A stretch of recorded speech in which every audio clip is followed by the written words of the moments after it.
Chapter 1565. I'm talking about the new chef. She, Xiao Si stuttered as he secretly looked at Mo Chuan. What about that chef? Mo Chuan knit his brows. Xiao Si gritted his teeth and steeled his heart as he said, Emperor, that chef is a girl, and she looks like a fox spirit. She only looked at this servant once, and this servant felt my bones turn soft. This servant is worried that if this kind of girl stays in the Guan Yu Palace, the emperor might. Even if he had a lot of courage, he wouldn't dare say the rest of his words. But Mo Chuan already understood his meaning, so he smiled instead of being angry. Huh, you're worried that this one will like that girl? Like a fox spirit? Looking at you, and your bones turned soft. Do you think this one is as useless as you? He glanced at Chen Ning. Ninger, you've seen her? Does that girl really look like a fox? Chen Ning pursed her lips into a smile. Of course I've seen her. That girl doesn't look like a fox. Rather, she looks like a fairy. If you want to see her, I'll have Xiao Ru bring her over for you to see. Mo Chuan waved his sleeve and said in an uninterested voice, What fairy or fairy? I don't want to see her. As long as her cooking is good, it doesn't matter even if she looks like a fox. If you like her cooking, you can keep her. If you don't, this one will send her back to Mother's palace. Xiao Si was filled with joy when he heard this and kept looking at Chen Ning. Chen Ning pretended like she didn't see it, and she still had a smile on her face. I actually like this girl called Qian Qian. Not only does she cook good food, she also has a beautiful face.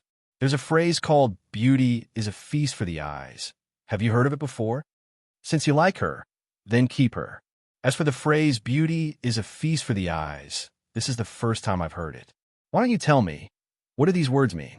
Mo Chuan had a smile in his eyes as he raised his hand to pinch her chin.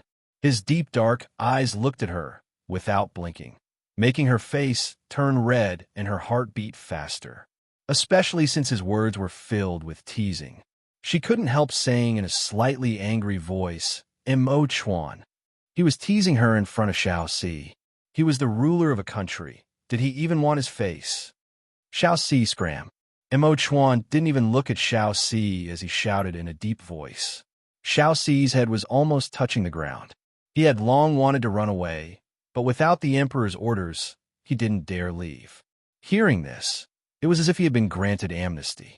He quickly ran out of the hall, his heart almost jumping out of his chest. Mo Chuan reached out and carried Chen Ning in his arms, walking into the bedroom with large steps. Chen Ning blinked. You're not going to the royal study tonight? Mo Chuan nodded and said, I will stay here and keep you company. He gently placed her on the bed and pulled the quilt over her body. Seeing that she was staring at him without blinking, with a questioning look in her eyes, he couldn't help but smile and say, Don't worry and sleep. I won't disturb you. I'll stay here and read some military books. He took out a military book from his sleeve and began to read it. Mo Chuan, do you think Chu Xiaoyang will really join South Yu and rebel? Chen Ning held her chin and asked Mo Chuan. Chapter 1566. But Chen Ning bit her lips. There was something she had kept in her heart for a long time, but she couldn't hold it in anymore and said it. I always feel that although Chu Xiaoyang has hatred in his heart, he hates you and he hates me. He wants to take back everything that belongs to him, but his heart should still have this country. He is not the kind of person who would betray his country for personal gain. Mo Chuan, I'm not saying this to help him. Rather, I don't believe he would do this. You won't be angry, right? Mo Chuan rubbed her hair and gave a faint smile. Silly girl, when have I ever been angry with you? For you to say this, his love for you has not been in vain. He paused and then said, Actually, what you said is reasonable, but you still don't understand his personality. He is the kind of person who would disregard everything to achieve his goal. You just said that he wants to take back everything that belongs to him. But in West Chu, he does not have any military power or military strength. It is like a fool's dream for him to obtain all of this. The only way he can achieve his goal is to borrow soldiers. But who can he borrow soldiers from?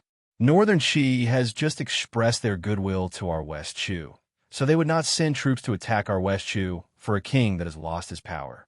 That East Qin kidnapped the previous emperor and tortured him. So Chu Xiaoyang hates the East Qin people to the bone. He would never go to East Qin to borrow soldiers. That South Yu has always been eyeing our West Chu, but they do not dare to attack us. Once Chu Xiaoyang defected to South Yu and gave them the 5 linked crossbow blueprints, it would be like a gold ingot falling from the heavens on his South Yu's head. How could they not tightly hold on to it?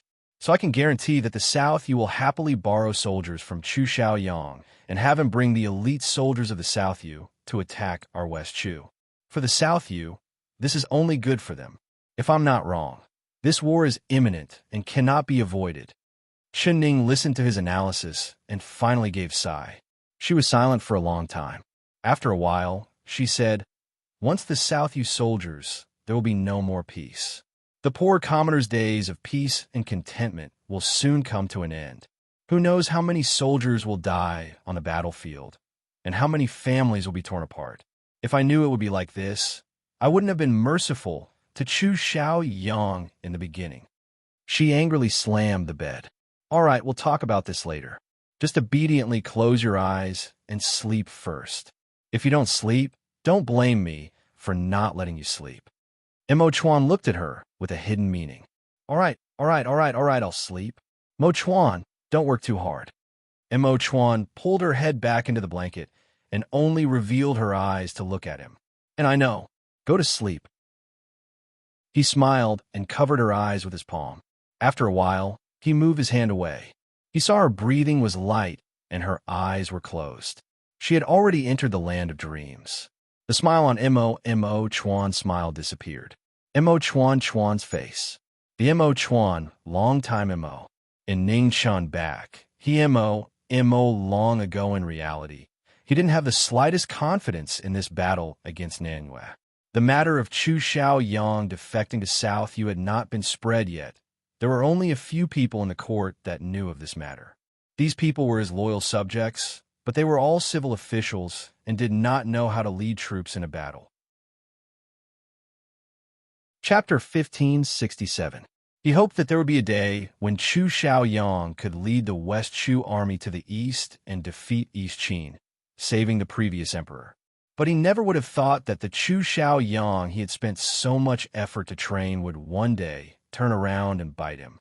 Moreover, this bite was right on his weak spot, making him feel disappointed and hurt. How could he tell Chen Ning about his thoughts? He could only bury it deep in his heart. Mo Chuan took a deep breath and threw out all the distracting thoughts in his mind. There was no use thinking about it now. It was better to take this time to study the military strategy and use it to defend against the enemy.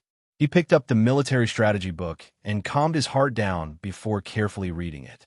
Suddenly, his ears moved and he heard a rustling sound coming from the yard. It was like someone was tiptoeing in this direction. Who was it? Not sleeping in the middle of the night? What were they doing here? It was clear they had bad intentions. Mo Chuan knit his brows and stood up. He jumped in front of the window and gently pushed open the window a little to look outside. He saw the bright moonlight shining down on the yard, just like flowing mercury. The moonlight was very beautiful. Under this extremely beautiful moonlight, there was an extremely beautiful young girl. She had a head of black hair that was like crow feathers, and her snow-white feet were bare. She tiptoed as if her feet were not touching the ground. She was like a moonlight fairy that had descended to the mortal world, and anyone who saw her would feel as if their breath would be snatched away. Her back was facing the moonlight, and her appearance could not be seen clearly, but it was still enough to shock people with her beauty. Mo Chuan's first reaction was he seeing things? He composed himself, and when he looked over again, the beautiful girl was already slowly approaching. She had a snow-white and delicate face and a pair of captivating eyes. The corners of her eyes were slightly raised, and there was an indescribable charm, just like the eyes of a fox. Could she be a fox spirit? Xiaoxi's words suddenly flashed in Mo Chuan's mind. So she was the chef that looked like a fox spirit. He had the same thought as Chen Ning in his mind. This kind of beauty, she could do anything, but why did she have to be a chef? Following this, a doubt appeared in his mind.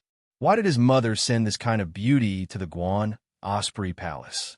What was her intention?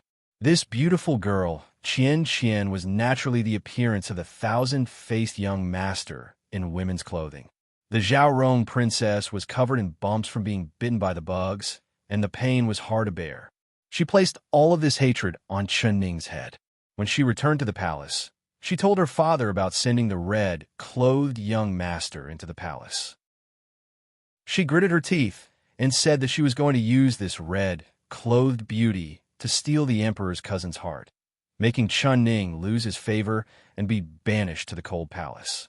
Naturally, she would not reveal the true identity of the young master in red as an assassin from the Purple Heaven Pavilion. She just made up a random excuse, saying that she had accidentally saved the young master in red. In order to repay her for saving her life, the young master was obedient to her. Duke Ning had seen countless peerless beauties in his life, but after seeing the thousand-faced young master in female attire, he was so shocked that he couldn't move his eyes away. Chapter 1568. He suppressed his disgust, raised his eyes, and gave Duke Ning a flirtatious look. This one glance made Duke Ning's bones go soft. Zhaorong Junju saw her father's dumbfounded expression and couldn't help but laugh proudly. "Father, what do you think of your daughter's plan?" Duke Ning heard his daughter's laughter and came back to his senses. However, he still stared unblinkingly at Qian.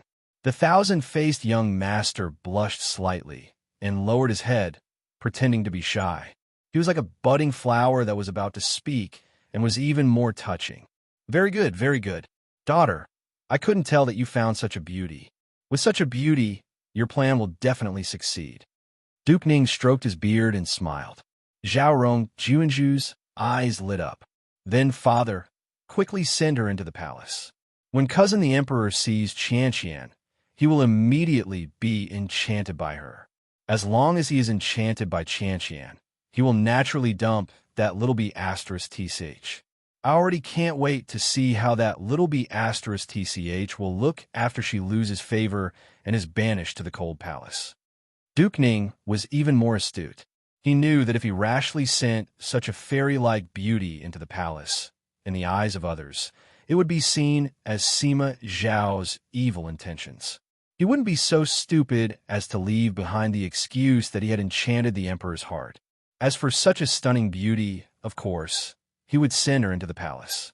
However, how to send her so that others wouldn't be able to see his intentions would require some thought. He thought for a moment and looked at Qian, asking, "What do you know?" The thousand-faced young master's eyes widened, not understanding what he meant. His eyes were already very good.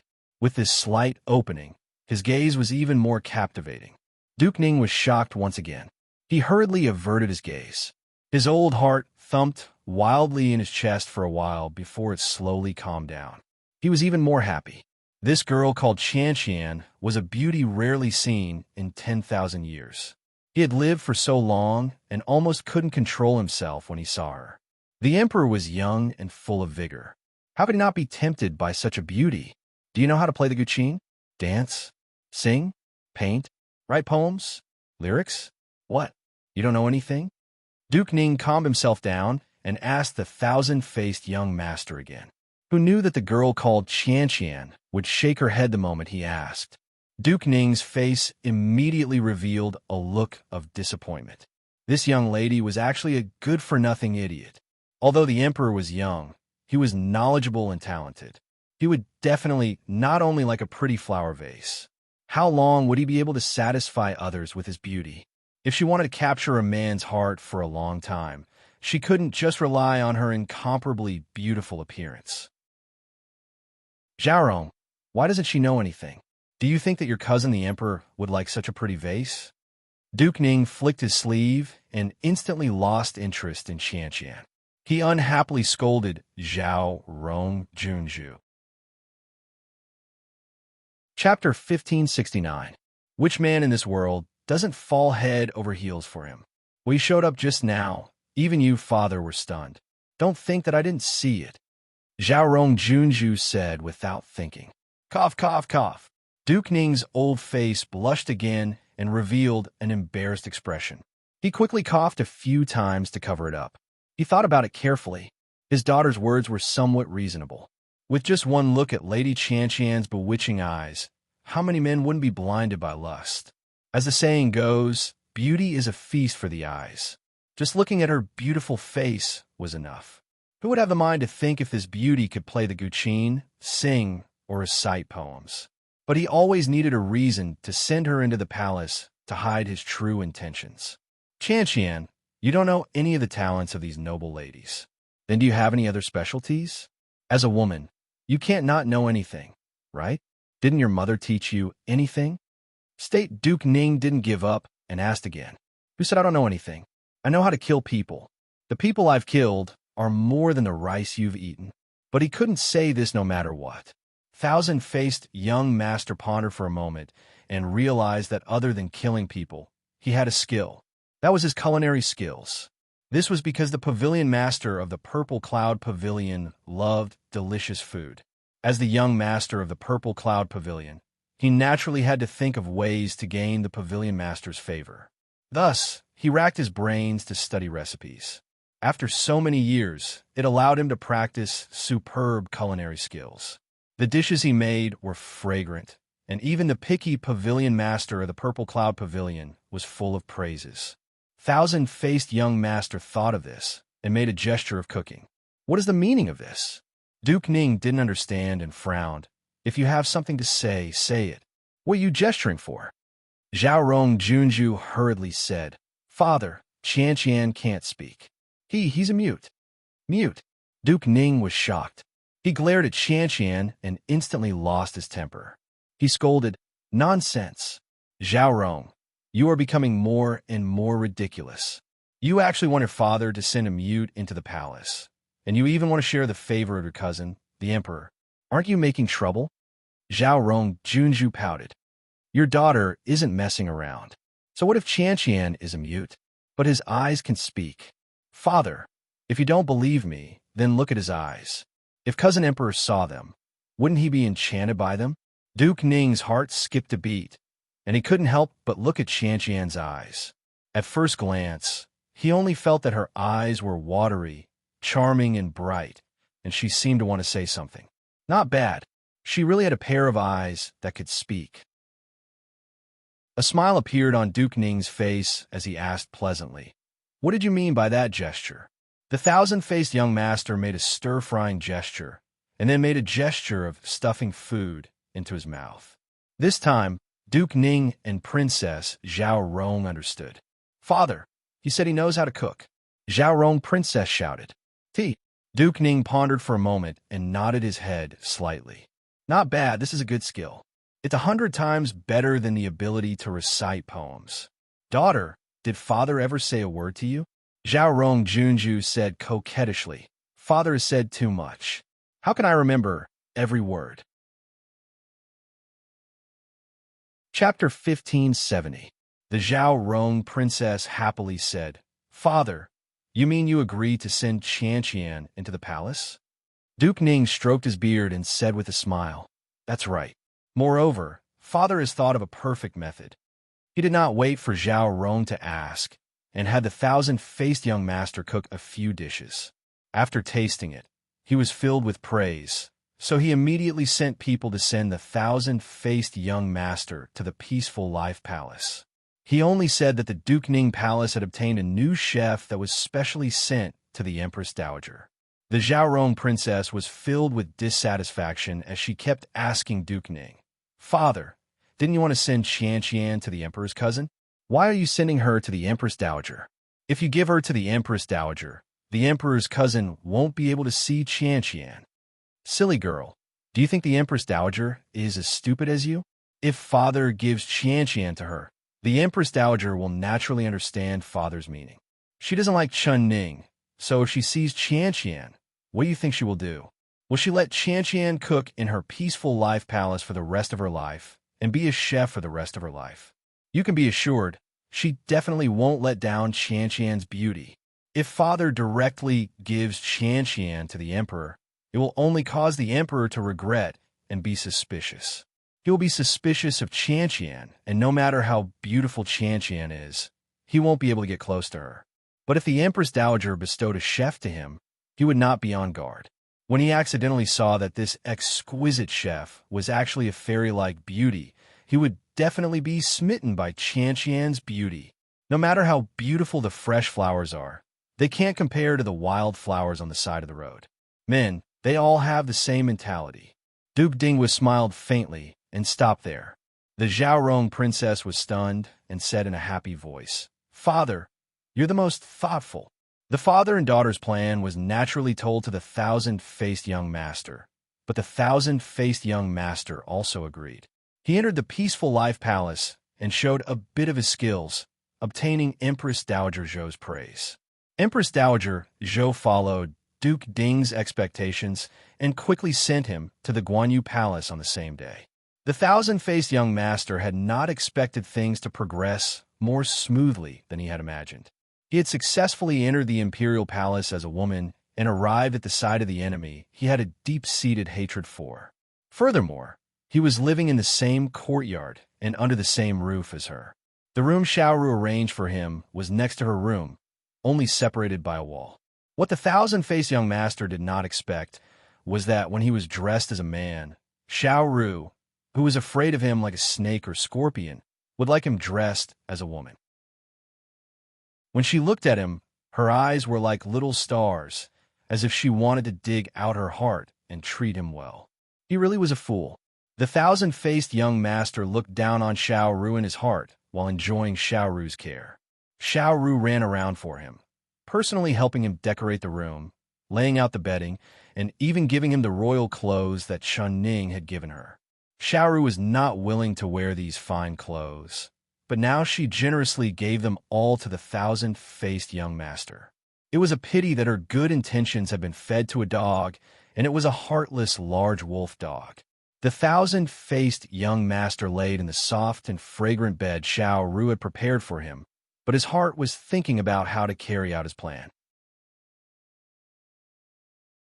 Chapter 1571. He was full of worries as he tossed and turned on the bed. How could he sleep peacefully?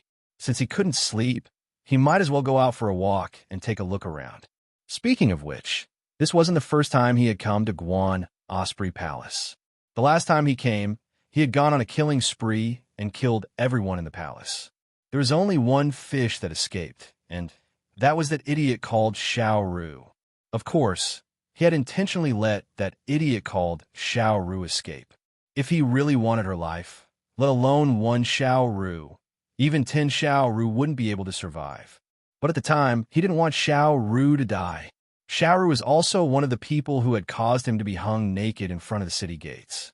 She had even taken off his socks and stuffed them in his mouth, almost suffocating him to death. If he didn't take revenge for this, how could he bear to let Xiaoru die so easily?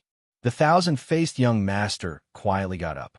He knew that ever since he had accidentally exposed himself last time, the suspicious and cautious emperor had started to send more people and hidden guards to protect Guan Osprey Palace. Even if a fly flew in from the outside, it would be silently taken care of by the hidden guards. However, they could never have imagined that a living person like him would be able to openly enter Guan Osprey Palace under everyone's eyes. Although he had entered the palace, he still didn't dare to be careless because there were countless eyes staring at him from the shadows. As long as he made the slightest mistake, he would lose his life. He had a head of black hair that reached the ground draped over his shoulders. He was barefooted and wore a gauzy long dress as he walked step by step out of the room and into the courtyard that was covered in clear radiance. Even if he was seen by others, he wasn't afraid at all. They could just say that he had just arrived and couldn't sleep well, so he wanted to come out for a walk to get some fresh air. This way, no one would suspect anything. There was a pond in the courtyard. The pond water was as clear as a mirror, reflecting the bright moon in the sky. It also clearly reflected his figure, which was like a moonlight fairy. Even he couldn't help being attracted by his figure in the water.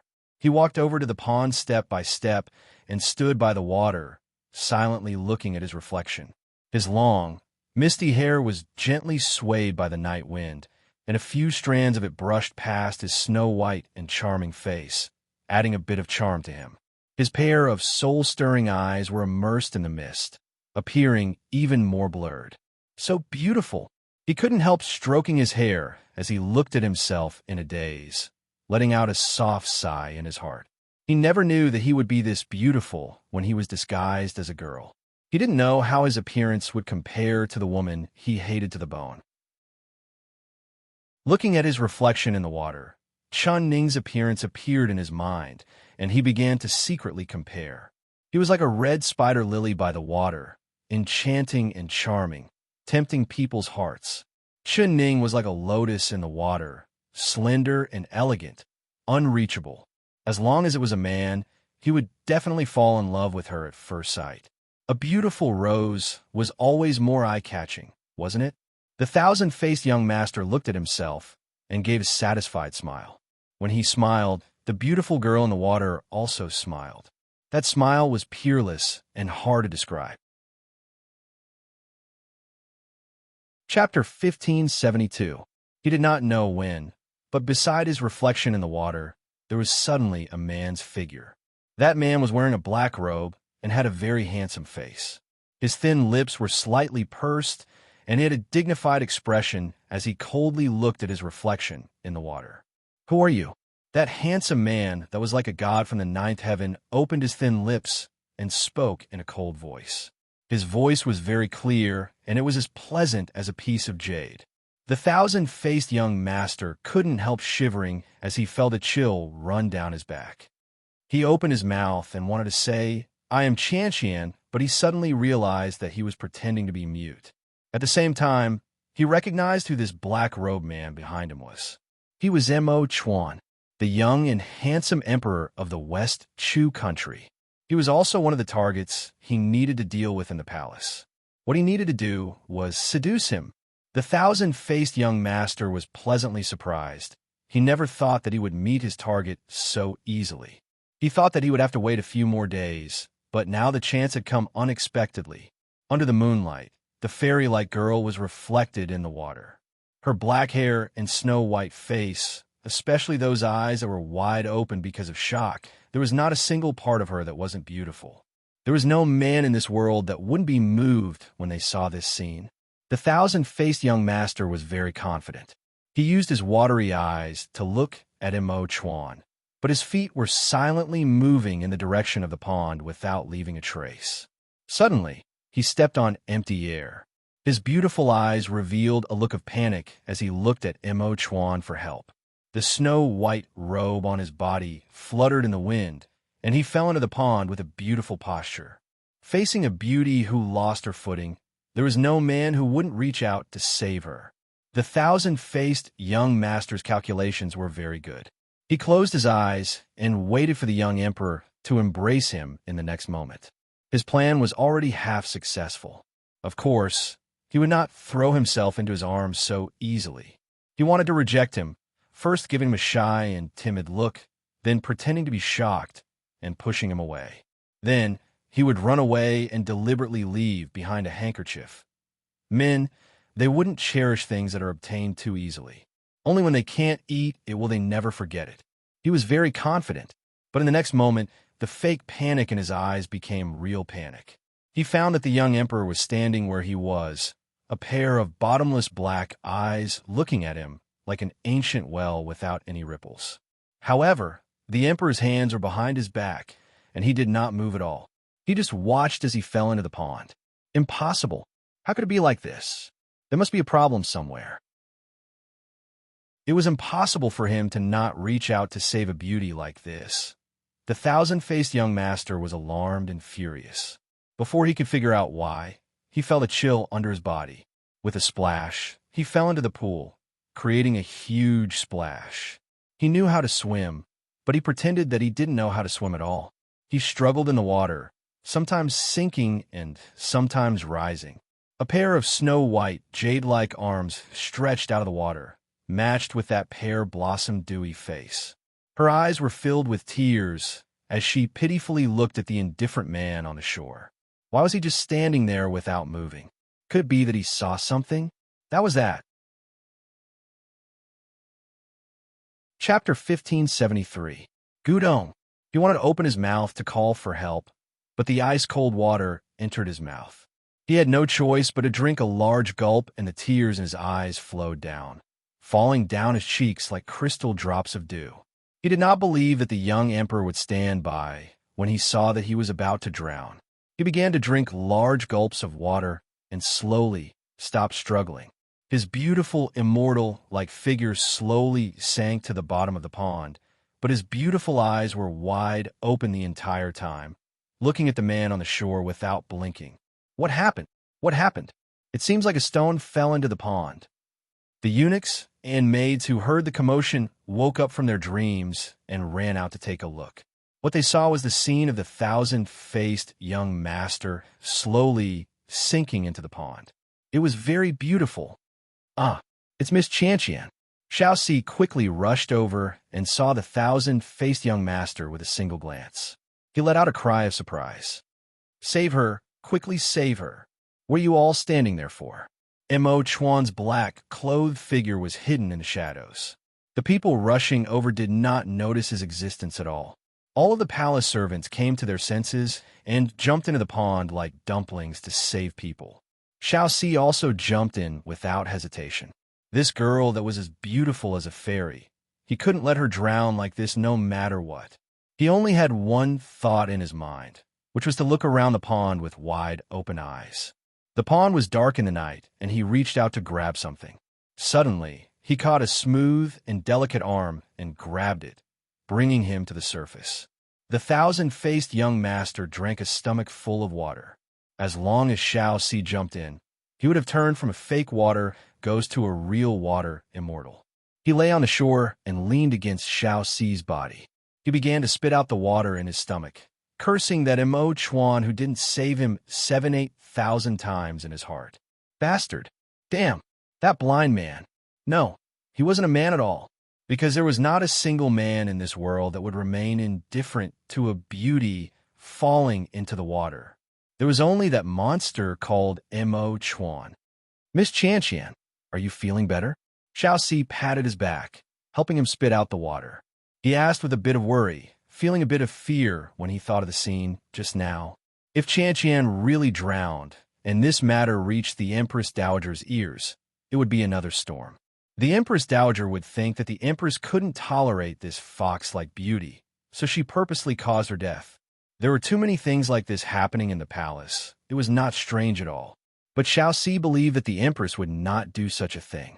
The thousand-faced young master finally spat out all the water he had drunk with great difficulty. He felt weak all over, as if he had a serious illness. He leaned on Xiaoxi's shoulder and weakly nodded. His weak and delicate appearance made everyone present feel a sense of pity. The eunuchs all looked at Xiaoxi with envy and jealousy, wishing they could be in a different place from Xiaoxi and have this enchanting beauty lean on them. Good. He has been saved, and there is nothing. There is nothing. Chapter 1574. The maids and eunuchs all left. The thousand-faced young master couldn't help secretly looking at where Mo Chuan had been standing, and his eyes instantly popped open in shock. Gone. The emperor that did nothing to save him had actually disappeared. He was so angry that he almost crushed his teeth. He had spent so much effort to put on this show, but it was actually a blind man lighting a lamp. A waste of effort. It didn't have any effect at all. Miss Chanchian, there are no outsiders here. Tell me, how did you fall into the pond? Did someone push you down? Xiaoxi asked with a serious expression.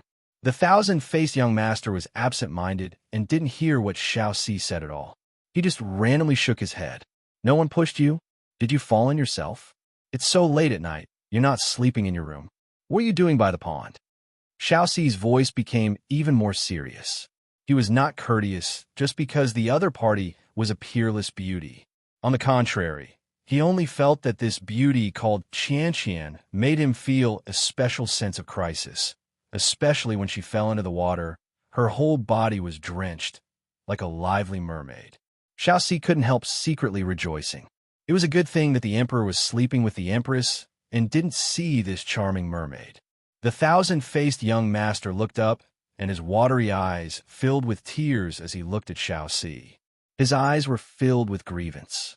He raised his orchid-like finger and pointed at the moon in the sky, and then pointed at the clear mirror like water. Your meaning is that the moon is too beautiful and you can't sleep, so you came to the pond to admire the moon and accidentally fell into the water? Xiaoxi's heart skipped a beat when he looked at him. He actually understood what he meant. Qian nodded again and reached out to touch her wet hair. That action of touching her hair made Xiaoxi's heart beat faster. Xiaoxi quickly closed his eyes and took a deep breath. He held Qian's shoulder and said, "I'll send you back. It's not good for people to see you like this." Qian nodded and looked down, hiding the disappointment in her eyes. His act was all for nothing. That man called Mo Chuan did not take the bait. Instead, he ended up drinking a bellyful of ice-cold pond water. Achoo, being blown by the wind, he couldn't help letting out a large sneeze. Be careful of catching a cold. Xiaoxi hesitated a bit, but he still took off his outer clothes and placed it on the thousand-faced young master. The thousand-faced young master looked at Xiaoxi with gratitude. Humph! What use was this little eunuch fawning over him? He didn't want to catch a small shrimp like him, but rather he wanted to catch his master's big fish. You fell into the water, and your entire body is wet. If you go back to your room like this, you will definitely catch a cold. I'll send you to Xiaoru's room and have her prepare a hot bath for you. It will drive away the cold, and you won't get sick. Xiaoxi thought about it, and then supported Qian to Xiaoru's room. His thoughts were very simple. This girl called Qian was someone the Empress Dowager had sent over. There were so many eyes watching both inside and outside the palace. If anything happened to her, the Empress Dowager would blame this on the Guan Osprey Palace Empress. The Empress Dowager didn't like the Empress to begin with. It wouldn't be good if she used this to make things difficult for the Empress. Chapter 1575. When Qian heard that he wanted to take a bath, he couldn't help being shocked. He forcefully shook his head and stood still, not willing to go with Xiaoxi no matter what. If he took off his clothes, he would be exposed, so he couldn't take a bath no matter what. He was afraid that Xiaoxi would be suspicious, so he made a few random gestures.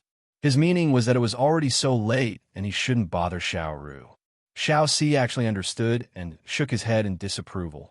Miss Qian, you're thinking too much. That girl Xiaoru really likes you, so she won't mind. Not to mention you're both girls, so there's nothing to be embarrassed about letting her take a bath for you.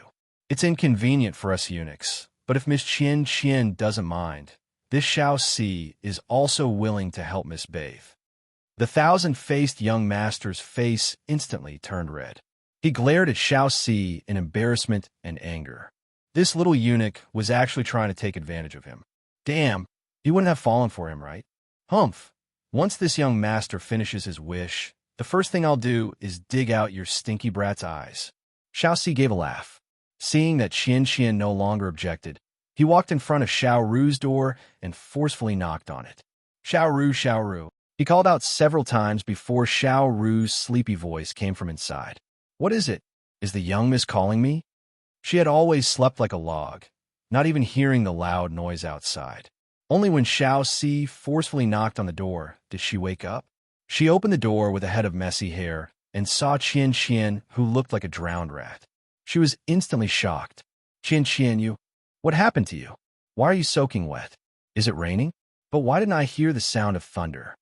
After she asked this, she didn't hear Qian's reply. She patted her forehead and remembered. Look at me, I actually forgot that you can't talk. Xiaoxi, what happened to Qian? Did you bully her? She finally saw Xiaoxi on the side. Xiaoxi angrily rolled his eyes at her. What rain and thunder? Are you a pig?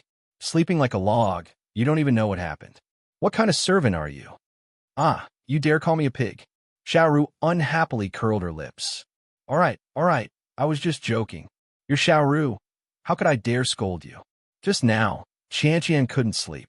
She got up in the middle of the night to look at the moon and accidentally fell into the pond. I'm worried that she will catch a cold when she goes back to her room. Why don't you prepare some hot water for her to take a bath to drive away the cold? Xiaoxi pushed Qian in front of Xiaoru. Xiaoru quickly grabbed Qian's hand and revealed a distressed look. Ah, Qian, how could you be so careless? You fell into the water while looking at the moon? It's a good thing you're fine. Look at your hand, it's so cold. Quickly come in. I'll pour some hot water for you. Qian's care, s not. I, Xiao Qian said. Qian Zhao's care. Qian t, Xiao Qian's matter. Qian I said to her. Sees at Qian, wait here for a bit. I'll go pour some hot water for you. That's right, change my clothes first. Do you want me to help you take them off? Xiao Ru enthusiastically asked. Chapter 1576. Then wait a bit, I'll go water it. It'll be done soon. Xiao Ru quickly ran out. The thousand-faced young master grabbed the front of his clothes. Looking at Xiao Ru's leaving figure, he didn't know whether to laugh or cry. He really couldn't handle Xiao Ru's enthusiasm. Didn't this girl tremble like a mouse that had seen a cat when she saw him? Why was it that when he changed his clothes, this little girl was this enthusiastic towards him? It was like a dogskin plaster. He couldn't get rid of her no matter what. He suddenly felt that something was wrong. It was very wrong. Why was it that when he dressed up as a woman, it wasn't the target he wanted to attract, but rather a woman? That emperor called Mo Chuan clearly saw him, but he just watched him fall into the water and did nothing to save him. On the contrary, his empress was very kind to him, as if she liked him very much. There was also this girl called Xiao Ru. She had too large, like written on her face. What was wrong with this world?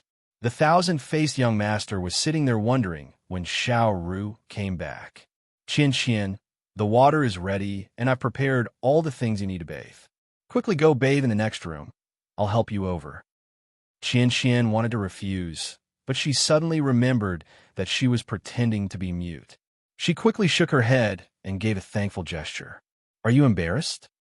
We're both girls. What is there to be embarrassed about? I can even help you wash your hair in a bit.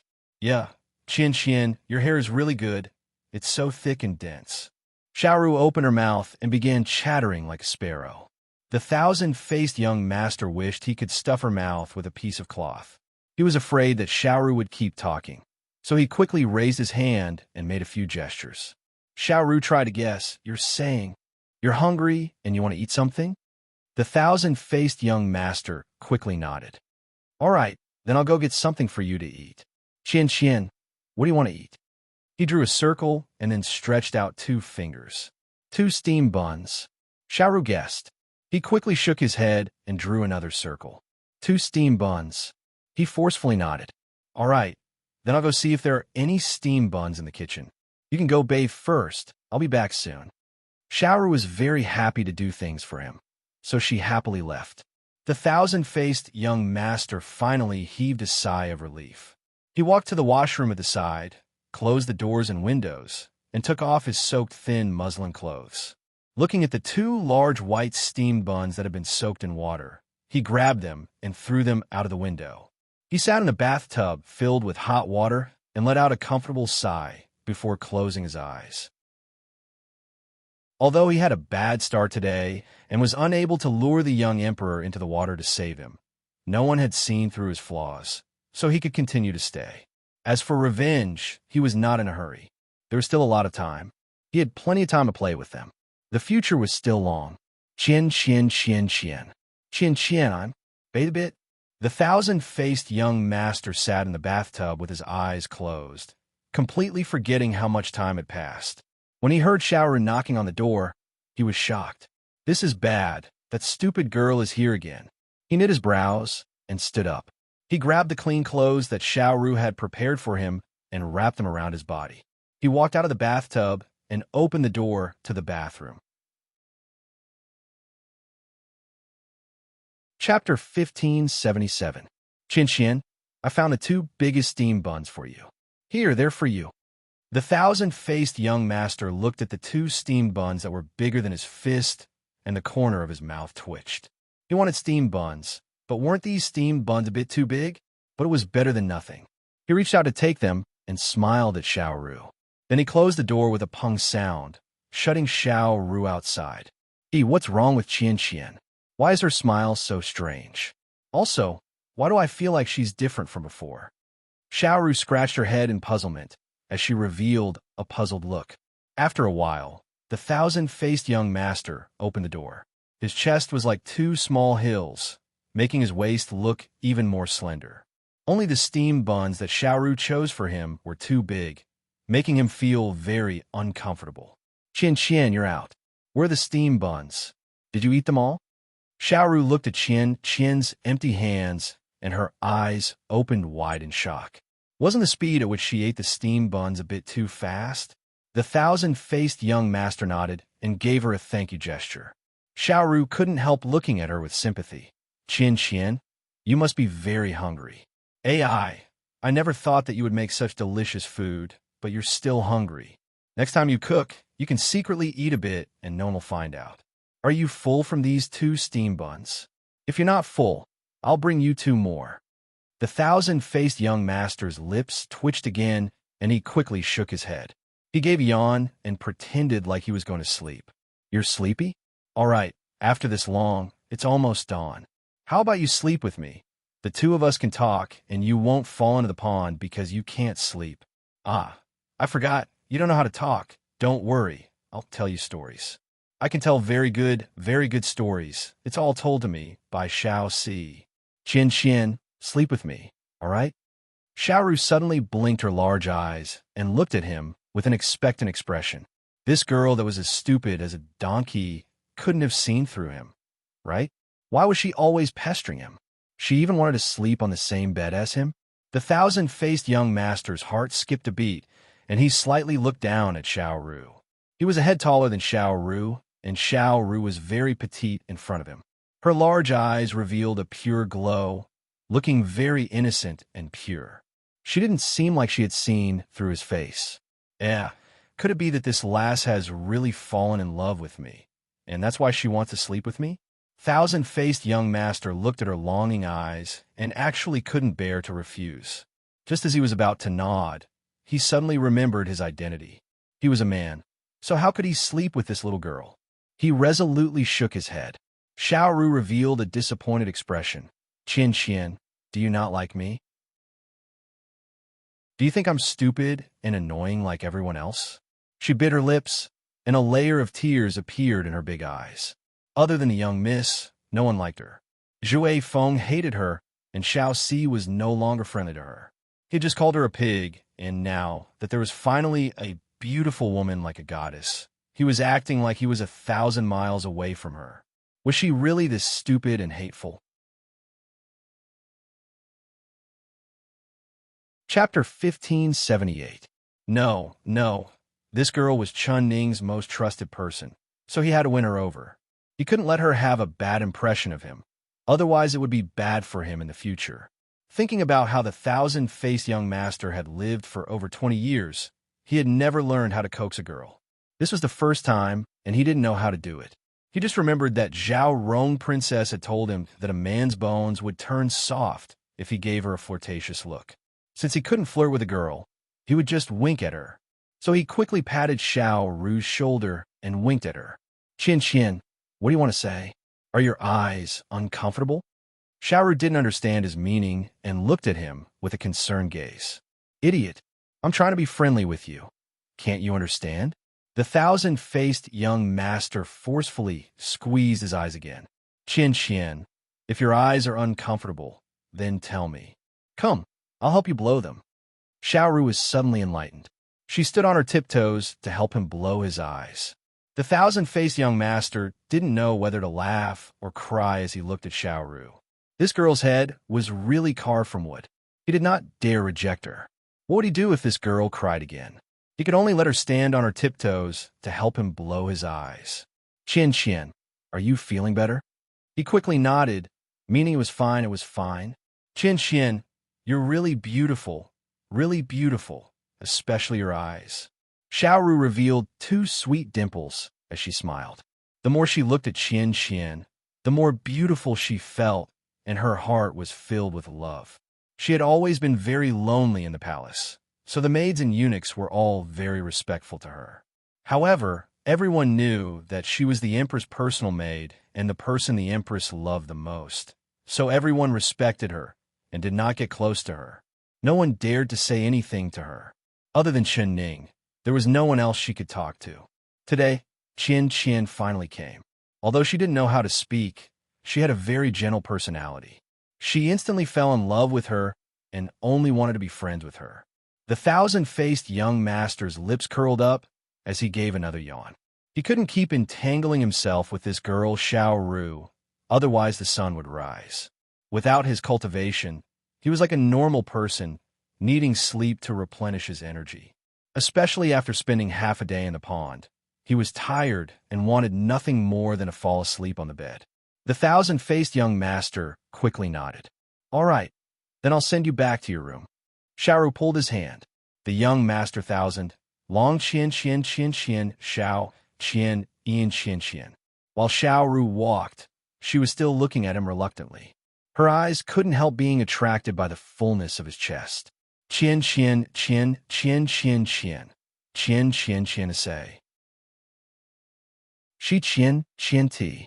Qian QT. The thousand-faced young master followed Xiao Ru's gaze and looked at his chest. His face turned red and then green. "Isn't it because the steamed buns you gave me are big?"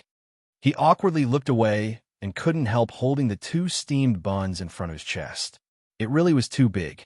It was very heavy and it kept falling down.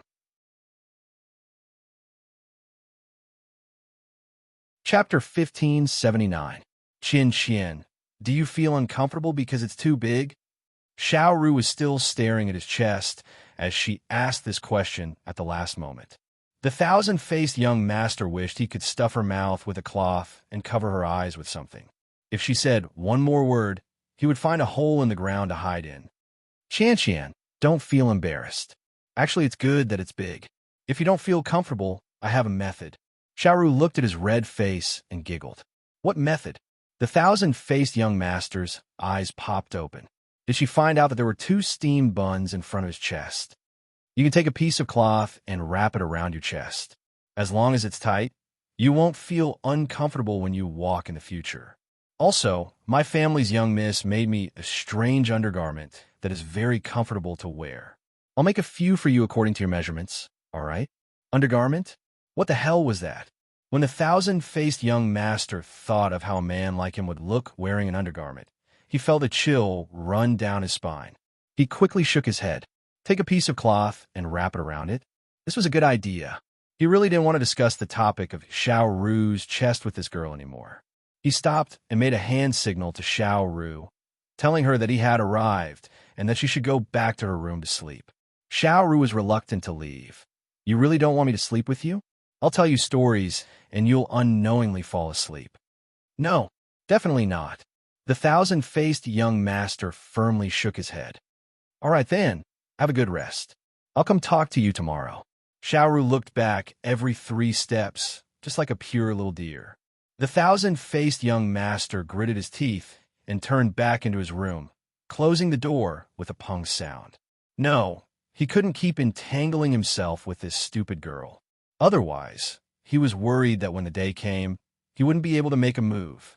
The thousand-faced young master thought that if he stayed in Guan Osprey Palace, he would quickly find a chance to see Mo Chuan again.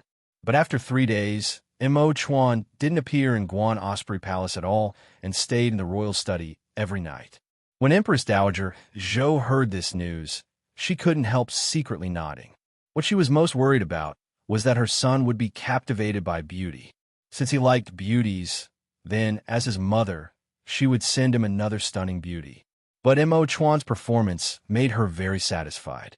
This meant that in her son's heart, women were more important than the country.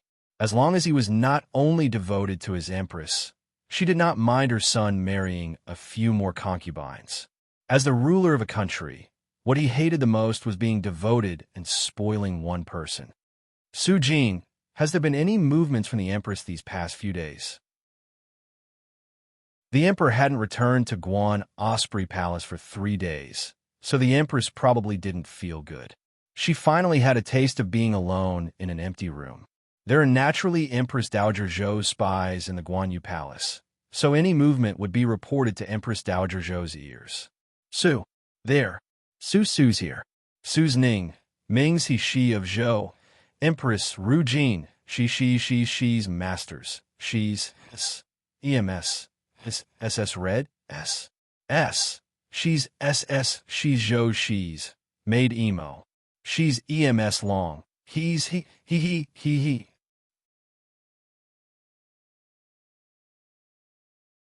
Chapter 1580. Empress Dowager Zhou gave a cold snort and slammed the teacup in her hand onto the table. Umph! This widow doesn't believe it. She is just putting on an act for this widow to see. After Qian was sent to the Guanyu Palace, did she make things difficult for Qian? Make things difficult? I've never heard of this, only... Su Jin looked at Empress Dowager Zhou, wanting to say something, but hesitating. Only what? If you have something to say, then say it. When did you learn to stammer? Empress Dowager Zhou looked at her in displeasure. This servant only heard that on the night Qian arrived in the Guanyu Palace, she couldn't sleep and went to the pond to admire the moon. She accidentally fell into the water, but she was quickly saved by someone and is fine. Su Jin knew that she couldn't hide this matter anymore, so it was better for her to report this to Empress Dowager Zhou. Otherwise, it would be bad if someone with ulterior motives added oil to Empress Dowager Zhou's ears. Accidentally fell into the water? There's such a coincidence? Is it that simple? Sure enough, it was as Su Jin expected. Empress Dowager Zhou gave a cold laugh, and her face was filled with disbelief. Su Jin quickly replied, reporting to the Empress Dowager, this servant has heard this news. Miss Qian also said this, so it shouldn't be false. Qian? What could a weak girl like her know? If someone wants her life, she wouldn't even know who harmed her before she dies. Empress Dowager Zhou forcefully slapped the table. Su Jin looked at Empress Dowager Zhou and carefully said, the Empress Dowager might really be thinking too much. This servant can see that Qian is a smart girl and was sent by Duke Ning. She has just entered the palace and hasn't offended anyone, so there shouldn't be anyone who wants to harm her. Hasn't offended anyone? Su Jin, you've been in the palace for several decades. Don't tell me you don't even understand this? Her beauty is her greatest sin, but this widow never thought that after just a day in the palace, there would already be people who don't like her and want her life. Humph! With this widow here, I want to see who dares touch a single hair on her head. Empress Dowager Zhou narrowed her eyes and revealed a sharp glow. When Su Jin received this news, she knew it was bad, so she waited 3 days before reporting it. She never thought that Empress Dowager Zhou would still be filled with anger. Empress Dowager Zhou, this servant is just thinking that even if there is someone who doesn't like Qian and wants to make things difficult for her, they wouldn't choose the first day in the palace to do. Wouldn't it be too obvious? When Empress Dowager Zhou heard this, she, Dowager Zhou, Empress, Dowager, Dowager, Dowagerly, I said, Dowager, Dowager, Li, and said, Su Jin quickly said, Empress Dowager, Miss Qian has been living very well these past 3 days. The Empress is very kind to her, and even the maid by the Empress side named Xiao Ru likes Miss Qian. She was sent by the Empress Dowager, so they don't dare neglect her. Is Tian? This, I think I did, but His Majesty has been busy these past few days and hasn't even returned to Guan Osprey Palace.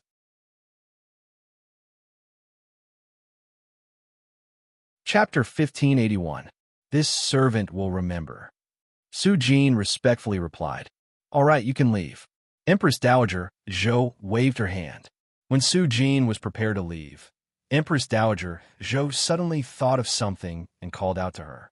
Su Jin, do you have any news of Xiaobai? King Jing and Su Jin turned around and shook her head.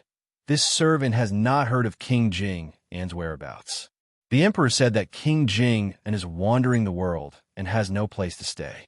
When he is tired of playing, he will naturally come back. Empress Dowager, King Jing and's martial arts are very high and he is very smart. There won't be any danger. You old lady doesn't need to worry too much. Empress Dowager Zhou held her chest and said with a sigh, but this widow can't feel assured without any news of Xiaobai. This widow has watched him grow up And although he is this widow's grandson, this widow's love for him is not any less than the emperor's. In terms of closeness, he is even closer to this widow than the emperor.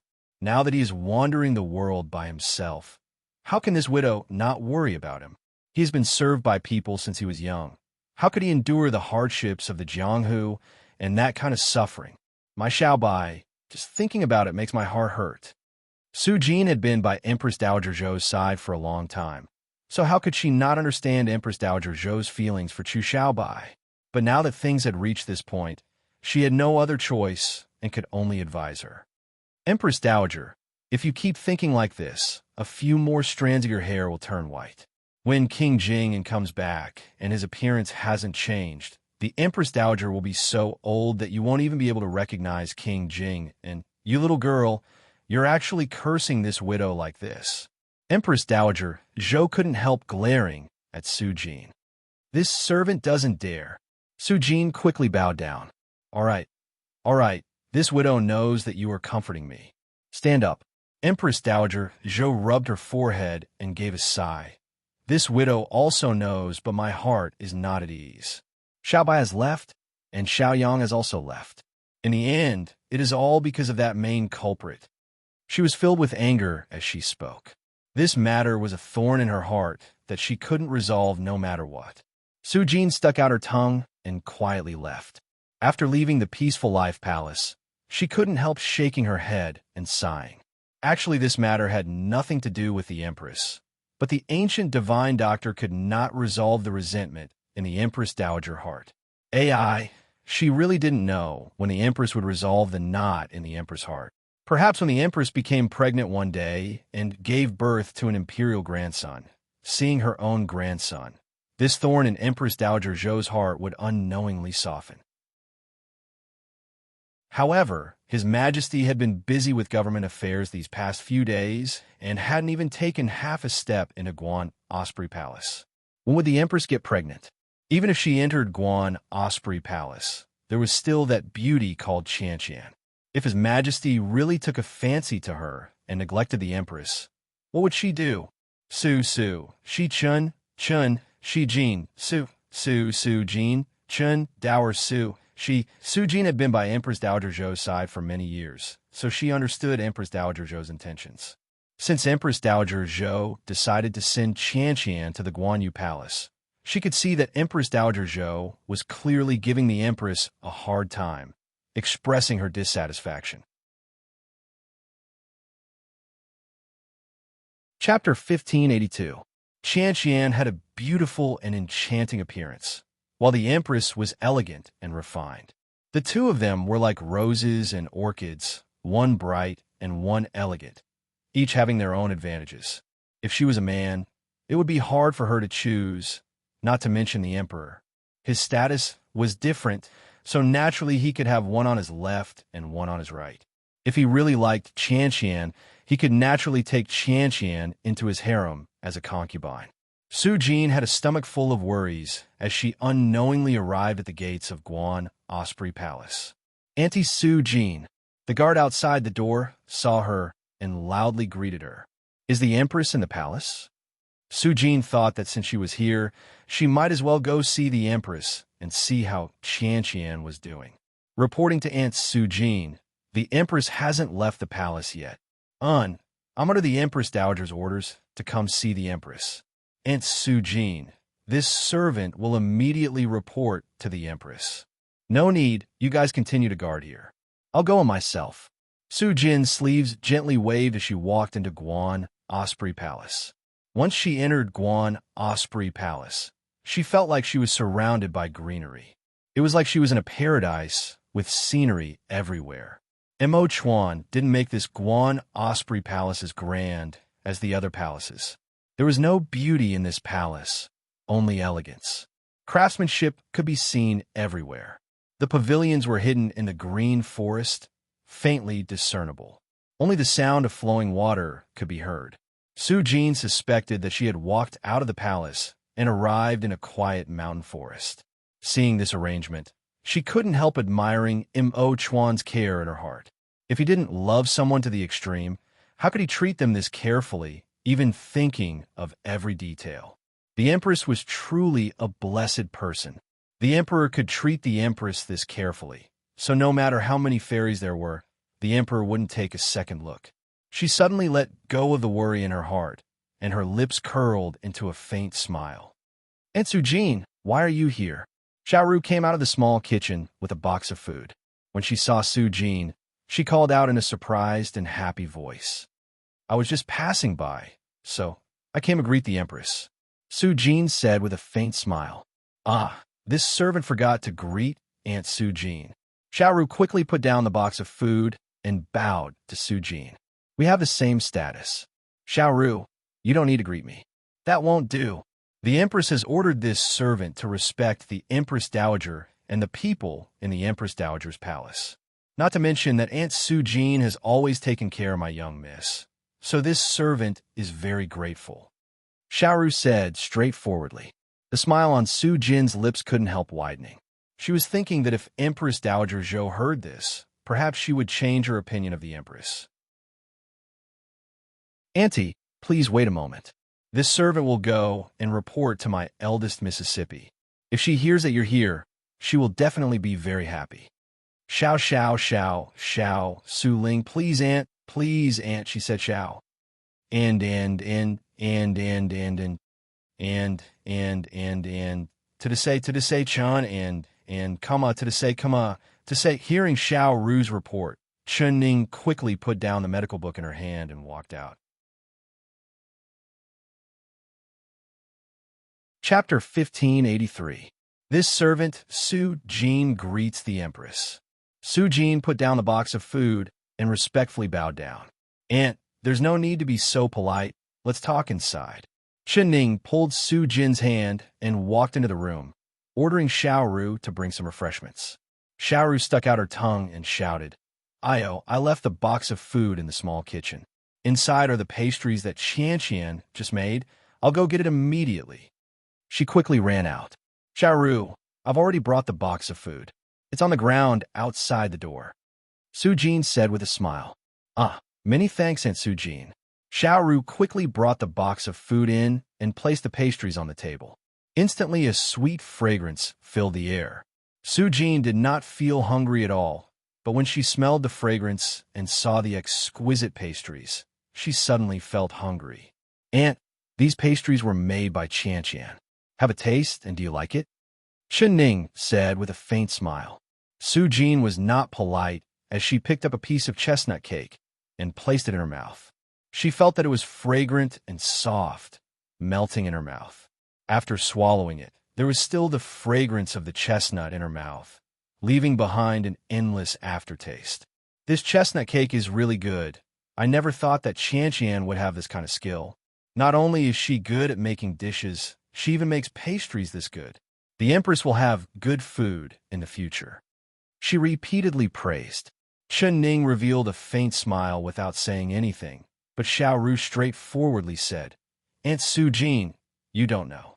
Although these pastries were made by Miss Qian, the recipe was given by my family's young miss. Not only is the chestnut cake delicious, there's also the fungus water chestnut cake that is fragrant and sweet, but not greasy. Have a taste. If you don't like sweet things, there is also this crispy scallion cake. It's salty and crispy, very delicious." She placed the pastries in front of Su Jin like they were treasures. Su Jin said in a pleasantly surprised voice, "So the recipe was given by the Empress? No wonder I've never seen these desserts before, let alone eaten them." She didn't stand on ceremony and tasted every dish. She couldn't stop praising them. This chestnut cake and fungus water chestnut cake are fragrant and soft, sweet, but not greasy, melting in your mouth. The Empress Dowager will definitely like them. She first thought of Empress Dowager Zhou, so she casually said it. Chen Ning said with a smile, "This is simple. Then let Qian follow Aunt Su Jin to the peaceful palace and make it for the Empress Dowager." Su Jin jumped in fright. She thought that the Empress Dowager had just sent this person over. If she brought him back, the Empress Dowager would definitely blame her. There's no need. I was just casually saying it." Qian was sent to Guan Osprey Palace by the Empress Dowager, so this servant wouldn't dare to act on my own and take her away. Otherwise, if the Empress Dowager were to blame me, this servant wouldn't be able to bear the consequences. This servant thanks the Empress. Su Jin received it and stood up to give her thanks. Anne is too polite. The Empress Dowager is my elder, so it is my duty to show filial piety to the Empress Dowager.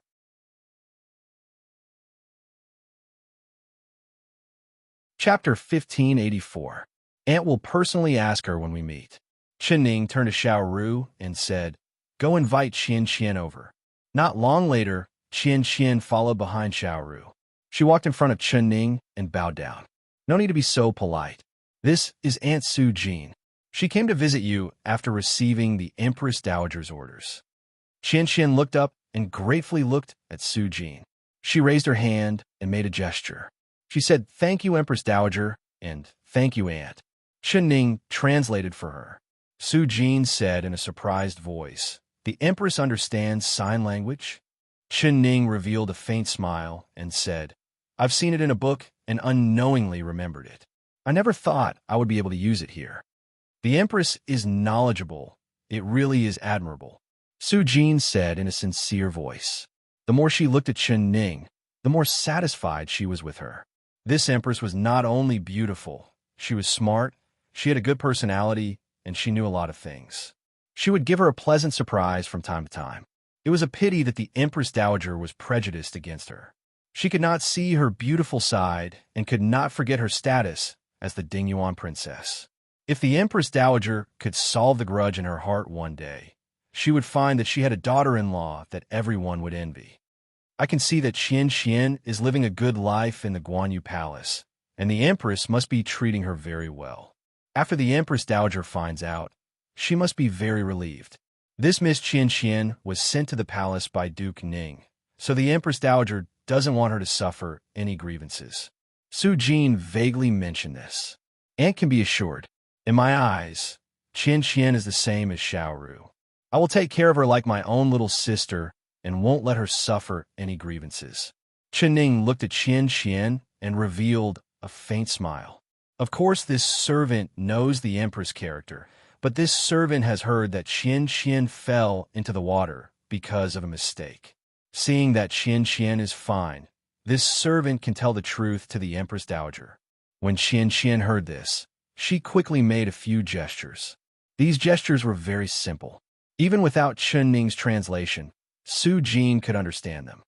"You're saying that when you looked at the moon that night and accidentally fell into the pond, it had nothing to do with anyone else?" Qian nodded. He was very clear on Su Jin's intentions. It was just Empress Dowager Zhou supporting him and using this chance to suppress Chen Ning. However, he did not plan on doing as Empress Dowager Zhou wanted. Chen Ning was his prey, and he wanted to slowly play with her. If he let someone else do it, he would lose the fun of torturing his prey. "Qian, this is your first time in Guan Osprey Palace, so you have to follow the rules of the palace in the future. Going to the pond to look at the moon in the middle of the night is already a violation of the palace rules. It's a good thing you're fine. If something had really happened to you, the Empress Dowager would definitely investigate. Wouldn't you be letting the Empress take the blame for you?" Qian hurriedly knelt on the ground and made a terrified expression. At the same time, she pointed to her heart and swore that she would never do it again. Qian kneeled on the ground with a... Qian stood up and bowed to Chen Ning before slowly leaving the room. Standing outside the door, he rubbed his knees, feeling indescribably suffocated. To think that he was the dignified, thousand-faced young master, the young master of the Purple Cloud Pavilion. In the Purple Cloud Pavilion, hundreds responded to his call. Everyone who saw him, who wouldn't respectfully bow down to him. Chapter 1585. Qian, why are you so unhappy? Is it because Aunt Su Jin scolded you? Xiaoru followed behind him and also left, leaving Chen Ning and Su Jin talking in the room. She saw the thousand-faced young master's gloomy face, and without knowing why, she felt that this expression was a bit familiar, but she couldn't remember where she had seen it before. The thousand-faced young master suddenly remembered that this was the palace and not the Purple Heaven Pavilion, so he couldn't act arrogantly. He didn't have any martial arts now and was just a normal person. In this palace, anyone could bully him, so he had to be submissive. He couldn't even offend this Xiao Ru that he looked down on. What was so good about the palace? There were rules everywhere. Thinking about those women that wanted to marry into the palace, they were all extremely stupid, including the Zhao Rong princess. He had only stayed in the palace for 3 days, but he already felt like each day was like a year. If it wasn't for fulfilling his wish, he would have already given up. Qian, don't be unhappy. Actually, Aunt Su Jin is a very good person. She said those words to you for your own good. If something happened to you, the Empress Dowager would be worried. In the future, don't go to the pond to look at the moon in the middle of the night. If you can't sleep, I can sleep with you. Xiaoru warmly comforted him. The corner of the thousand-faced young master's mouth twitched. He glanced at her and recalled how she had been sticking to him like a dog's skin plaster for the past few days. That mouth of hers had been chattering nonstop, causing his ears to almost grow grass. What if he asked her to sleep with him? Just thinking about it made him feel terrified. Are you cold? Why are you shivering? Xiaoru asked in a concerned voice. The thousand-faced young master shook his head. He pointed at the guest room in the back courtyard and then ran away. Qian, are you going to go to the palace? My stomach is also a bit painful. Let's go together. Xiaoru followed after. The thousand-faced young master's face turned green. His hand was being pulled by Xiaoru, so he couldn't shake her off or let her pull him. At this time, he really regretted pretending to be mute. Now he couldn't say anything. Su Jin didn't stay in the Guanyu Palace for too long before returning to the Peaceful Life Palace to report to Empress Dowager Zhou. Empress Dowager Zhou had an absent-minded look and cut her off before she could finish. Su Jin, send someone to the Emperor's place to have a look.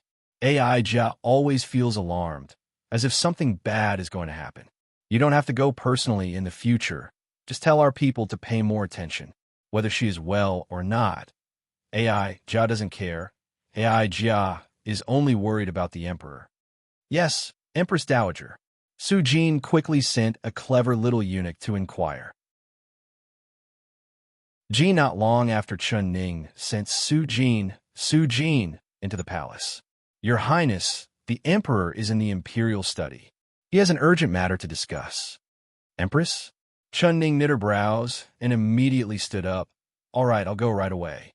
Ling Ning, said Su Chun. Ling Jin, I Ning I Ru, Ning Jin, I Ning Shi. Sirs, why are you standing outside the door? She asked in surprise. The ministers looked awkward and lowered their heads in silence. Xiao Si said in a low voice, His Majesty is furious inside and chased them all out.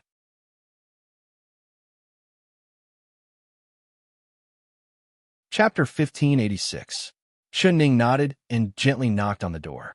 Then she pushed the door open and closed it behind her. Ning come in. Mo Chuan could already hear her voice from outside. She saw Mo Chuan standing in front of the imperial table with his hands on the table, looking at the large map. He looked up and his eyes sparkled as he looked at her, but there was no anger on his face. What happened? Xiao Si said that you flew into a rage and kicked out all the ministers? She walked closer and asked in a curious voice. Mo Chuan gave an unsound and said, I don't like listening to their cliches. None of them have any use. What happened? But did Chu Xiaoyang really rebel? Chun Ning's eyes fell onto the map, and she saw Mo Chuan draw a large cross on the southern pass. Mo Chuan nodded and raised his brows as he said, If my guess isn't wrong, Chu Xiaoyang really led the South Yu army to the southern pass in Shuanglu. Before the people I sent to warn them even reached the southern pass, they received news that the southern pass had been lost. Chun Ning was shocked. Although Mo Chuan had said this before, she did not dare believe that Chu Xiaoyang would really betray his country for glory. Chu Xiaoyang really betrayed his country? She asked in a voice filled with disbelief. Not only did he betray his country, he also captured the southern pass and is eyeing Shuanglu. If the southern pass is lost, Shuanglu will be in danger. If Shuanglu is lost, my West Chu's gates will be opened to the South Yu army. So, No matter what, I have to defend Shuanglu. Mo Chuan heavily slapped the table. Has this matter already been spread to the court?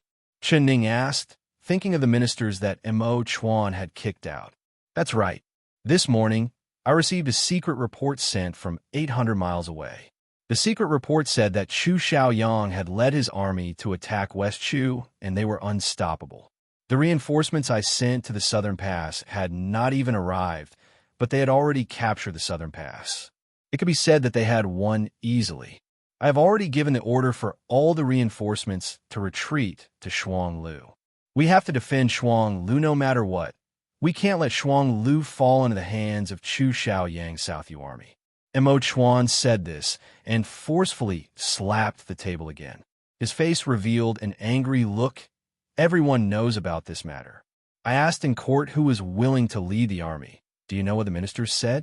They also said that Chu Xiaoyang was the previous emperor's son, so even if he betrayed the country, it was still acceptable.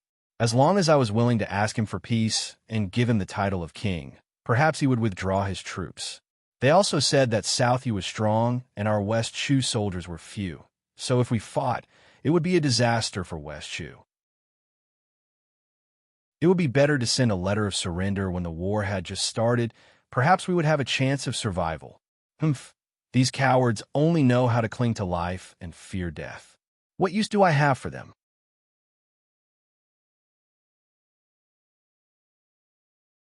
Chapter 1587. Mo Chuan naturally understood Chen Ning's reasoning, but he had gathered the ministers and wanted them to work together to come up with a plan to deal with Chu Xiaoyang and the Southern Yu army. But after listening, all he heard was surrender. How could he not be angry? Ning, you're right. If they surrender to Chu Xiaoyang, they can still be the prime minister and even be promoted a rank. How could they suffer a loss? But everyone can surrender, only I can't. Since he wants to fight, then I'll fight. I've already sent 3 groups of elite soldiers to meet the enemy. One group is to defend Shuanglu as reinforcements, one group is to defend Yuezhou, and one group is to take back the southern pass. If Shuanglu is lost, they will attack Yuezhou next, and Yuezhou is only 800 miles from the capital. If Shuanglu is lost, then I will do my best to defend Yuezhou. No matter what, we can't let the Southern Yu army reach the city and endanger Mother and the capital's citizens. Chen Ning said in a deep voice, although I don't understand military strategy, I have heard of a saying, divide and conquer is better than unite. Since the southern pass has been lost, and Chu Xiaoyang's men have just taken the southern pass, their morale has been greatly boosted. If you send a group to take the southern pass, it will be filled with difficulties. If they fail, it will lower the morale of the generals. So it's better to gather these 3 groups and send them to Shuanglu as reinforcements. They will defend Shuanglu and stop the Southern Yu army's advance. Mo Chuan's eyes lit up and his palms clapped together, releasing a crisp sound. That's right, Ninger. This method of yours is very good. Why didn't I think of it? Not bad. Not bad. Divide and conquer is better than unite. This is the reason. The so-called divided strength is weak. I only want to take back the southern pass and forgot about this key point. He was filled with energy and raised his pen to write an imperial decree. He called the secret guards and had them send the 3 groups of people. Chen Ning's eyes sparkled, and she suddenly said, how about you also give me an imperial decree and have me help defend Shuanglu? And Mo Chuan gave a laugh and shook his head as he said, this isn't something to play around with. Going to war has always been a matter for men. How could I need a girl like you to go kill enemies? Just obediently stay in the palace with me. Your thoughts are clearer than mine. I still have many things I need you to help me analyze. He was in a very good mood as he said with a faint smile, after this battle, I'm afraid it will take a while. Chu Xiaoyang is leading the army this time. There's also the South Yu country's second prince accompanying him. I've heard that this second prince is a brave and talented general, but as long as I have you by my side to help me strategize, as well as the 2 military books you personally wrote, so what if we lose in the beginning? As long as we don't panic and fight a few more battles, the one standing at the end will be the final victor. Chen Ning said with a smile. You're still saying that there are no generals in the court. Aren't you a general yourself? Not panicking, even if we lose, this is the style of a general. You haven't thought about winning, and you've already calculated that we will lose, but as long as our soldiers can stop the South U Army, it will be a large blow to the South U Army's morale. There's a saying in the art of war: the first spurt of energy, the second is weak, and the third is exhausted. As long as they can't take down Shuang Lu, the soldiers' courage will drop to a very low point, and our army's courage will soar. In a narrow path, the courageous will win, so breaking the South U Army won't be a difficult matter. Chapter 1588. Ning who says you don't understand the art of war? Not only did you memorize the art of war, you even said these words very well. Mo Chuan raised his brows and praised. I just memorized a few sentences from a book. How could I understand the art of war? If I really understood the art of war, would you send me to the front lines? Her eyes looked at him without blinking. Mo Chuan couldn't help patting the back of her head and said with a smile, "Why do you always want to go to the front lines to fight? Do you want to be an awe-inspiring general? All right, I promise you." Really? Her eyes lit up. Really, but not now. I'm still not familiar with the art of war, and Chu Xiaoyang has the brave Southern U second prince to help him. I'm afraid we'll lose a few battles in the beginning, but as long as we don't fall into chaos, we'll have a chance to make a comeback. So, we'll let others fight the first few battles, and when the Southern U Army is exhausted, I'll send you. You'll go into battle at that time and be an unprecedented female general, completely defeating them. Then, you'll personally capture Chu Xiaoyang and drive the Southern U Army out of our West Chu, right? Chen Ning revealed a faint smile. All right, I also like winning battles and don't like being defeated by others. Then we'll have a deal? A gentleman's promise is more important than 9 cauldrons. Since I promised you, naturally I won't go back on it. Mo Chuan said with a smile. All right, then I'll go back to the palace first and wait for your good news. Mo Chuan nodded. He reached out his arms and pulled her into his embrace. He gently kissed her face, and his voice became gentle. Ninger, it's good that you're by my side, making my courage increase. You don't know how grateful I am to the heavens for letting me meet you. His eyes looking at her were filled with tenderness. Chen Ning's heart felt warm, and it was like she had eaten honey. She stood on her tiptoes and gently kissed Mo Chuan, but it was on his lips. Her lips were soft, and her sweet fragrance filled his nose. Mo Chuan's heart skipped a beat, and he wanted to hug her for a deep kiss, but she slipped out of his embrace like a little fish. Mo Chuan, my feelings for me are the same, but we have a lot of time in the future. He nodded and suppressed the excitement in his heart. The war had already begun, and now was not the time to be sentimental.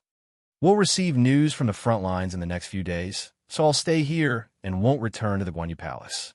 You have to take care of yourself. Do you understand? She heard his childlike voice and couldn't help laughing as she said, Mo Chuan, I'm not a 3-year-old child. I can take care of myself. As for you, don't forget to eat because you're busy with the war. You have to know that you are the West Chu great general now, so you need to eat your fill to command the army. Also, not only do we need to guard against wolves, we also need to guard against tigers. Mo Chuan nodded again. I understand your meaning. I'm also worried that East Qin will take advantage of this news. So, I've already sent horses to send this news to your father, Great General Chun. As long as Great General Chun is here, the border will not be broken. I can relax half of my heart and focus on dealing with the South U Kingdom.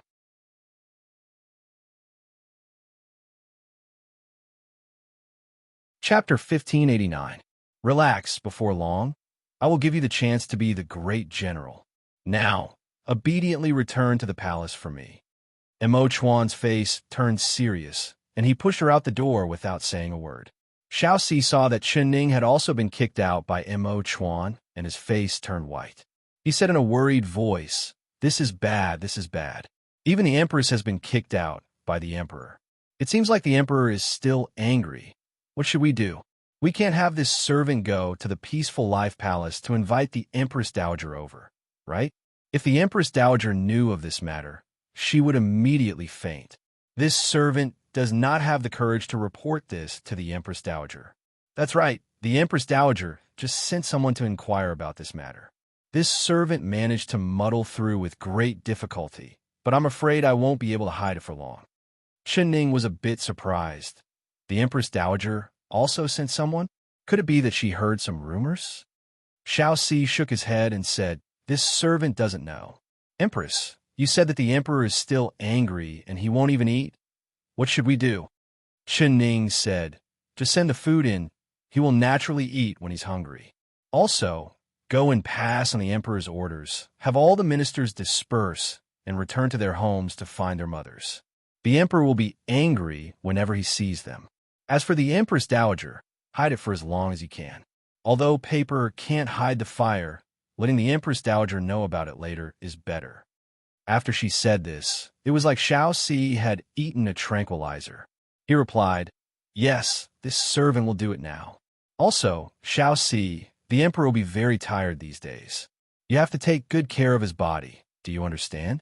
Chen Ning stopped him and warned him. Xiao Si forcefully nodded. "Empress, please be assured, this is this servant's duty. I will definitely take good care of the emperor. If the emperor doesn't eat, this servant will report to you. As long as you come, the emperor will not have any worries." Chen Ning said with a faint smile, "All right, you can go." She turned around and entered the sedan waiting outside, returning to the Guanyu Palace. Southern Pass City. On the high city walls, the West Chu flag had already been burned to ashes, and the one flying in the air was the South Yu country's war flag. There was a fierce and lifelike tiger embroidered on the flag with golden thread. There were 2 pairs of wings on the side that were fluttering in the wind. The tiger was baring its fangs and claws, just like it was alive. The South Yu country respected tigers, so a tiger with wings was an auspicious sign. Chu Xiaoyang was standing under this flag, slightly looking up at the South Yu country's flag fluttering in the wind. The flag was being blown by the wind, and his face was filled with uncertainty. He wore a pure white battle armor that wasn't tainted by even a speck of dust, and he wore a jade crown on his head, causing his jet black hair to seem even darker and his face to seem even more snow white. His back was ramrod straight, and he was like a god of war that descended from the heavens while emanating an awe-inspiring might. Around him were groups of South Yu soldiers holding spears. They all looked at Chu Xiaoyang with gazes of worship and awe, not looking down on him because he was a West Chu king. In just a few short days, they had personally witnessed the might and might of this West Chu king. No one dared to disobey or contradict his orders at all, because on the first day Chu Xiaoyang came to the army, he had already established his military might. Chapter 1590. Especially those meritorious generals. When they saw that Chu Xiaoyang was young and handsome, as well as his status as a West Chu trader, they looked down on him from the bottom of their hearts. They could not understand why the emperor would make him the king of Chu.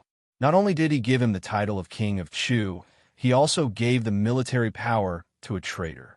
So there were people who ridiculed him, people who looked down on him, and people who spoke rudely. Chu Xiaoyang turned a blind eye to these people and turned a deaf ear to their words. That night, in the middle of the night, he walked into the central tent alone. The first thing he did was to beat the drum and order the generals. Dong! Dong! Dong! The deafening sound of the drum was like an angry thunder that resounded over the South Yu capital, waking up the sleeping night. This was the beating drum. When the generals heard the beating drum, they were all awakened from their dreams. They did not dare believe their ears as they listened to the dense rain of drum beats. The beating drum? Why would someone sound the drum of general at this time? Could it be that my ears are damaged? Or is father dreaming? The generals listened carefully and found that this was not a dream at all. There was indeed someone beating the drum. They immediately got up from their warm blankets, hurriedly mounted their horses, and galloped towards the direction of the drill ground. Some generals didn't even bother to put on their boots and hurried to the general selection stage. The army had a strict order. After the beating of the drum, all the generals and soldiers had to gather in front of the stage within the time it takes for an incense stick to burn. Otherwise, they would be beheaded.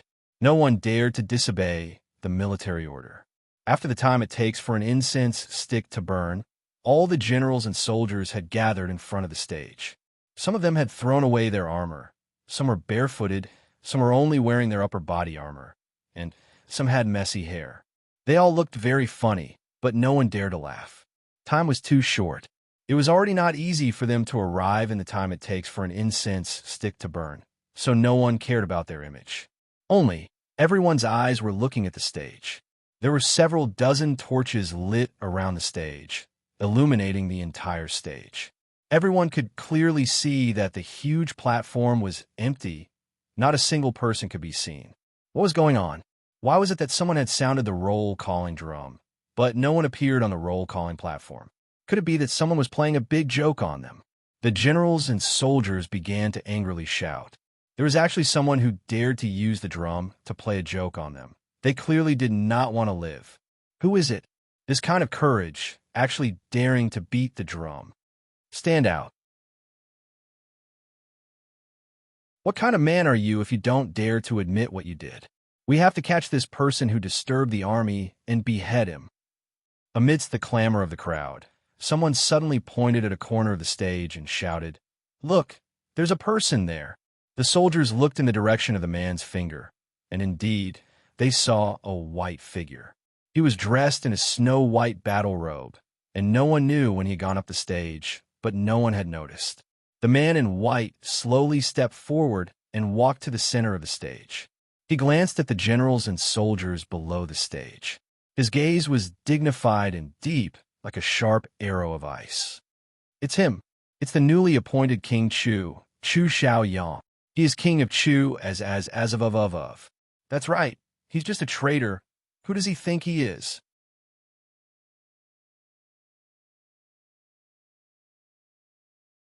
Chapter 1591. Chu Xiaoyang turned a deaf ear to the noise coming from below the stage. He slowly raised the imperial edict in his hand and opened it with a schwa sound. This is the order. Anyone who disobeys will be beheaded.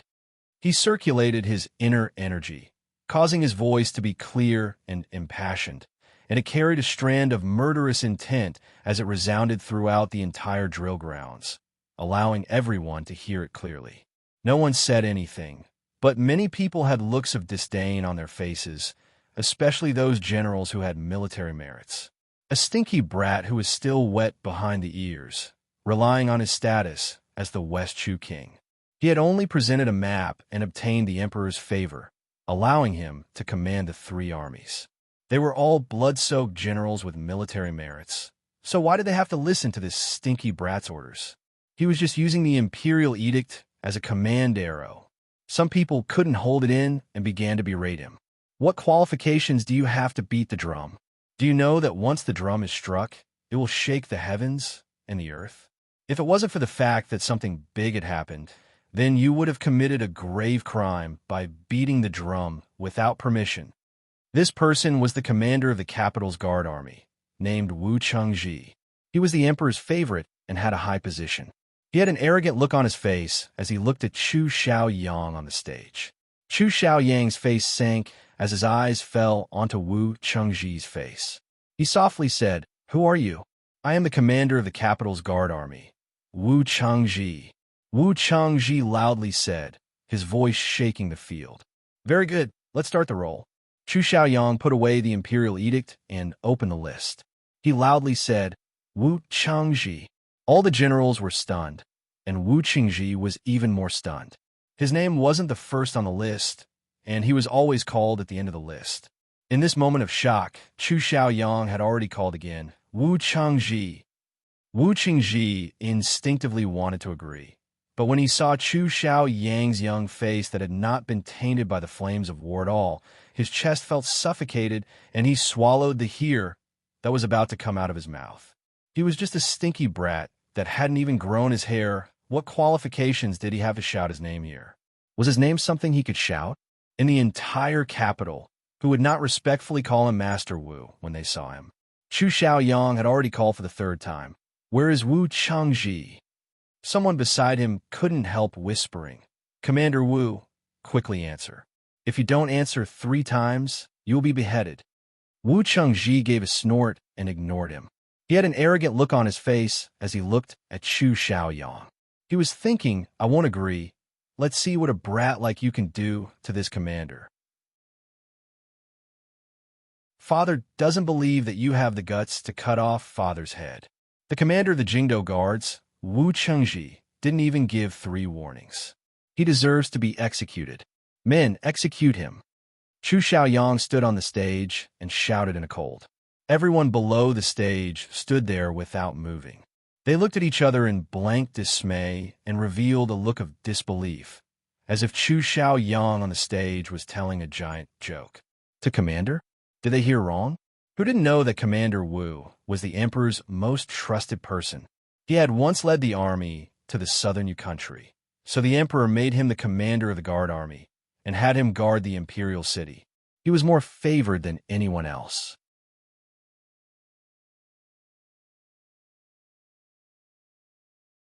Chapter 1592. Stinky brat, your hair hasn't even grown out yet you dare come to my South country to show off your might. Why don't you ask around just who I, Wu Chengji, am?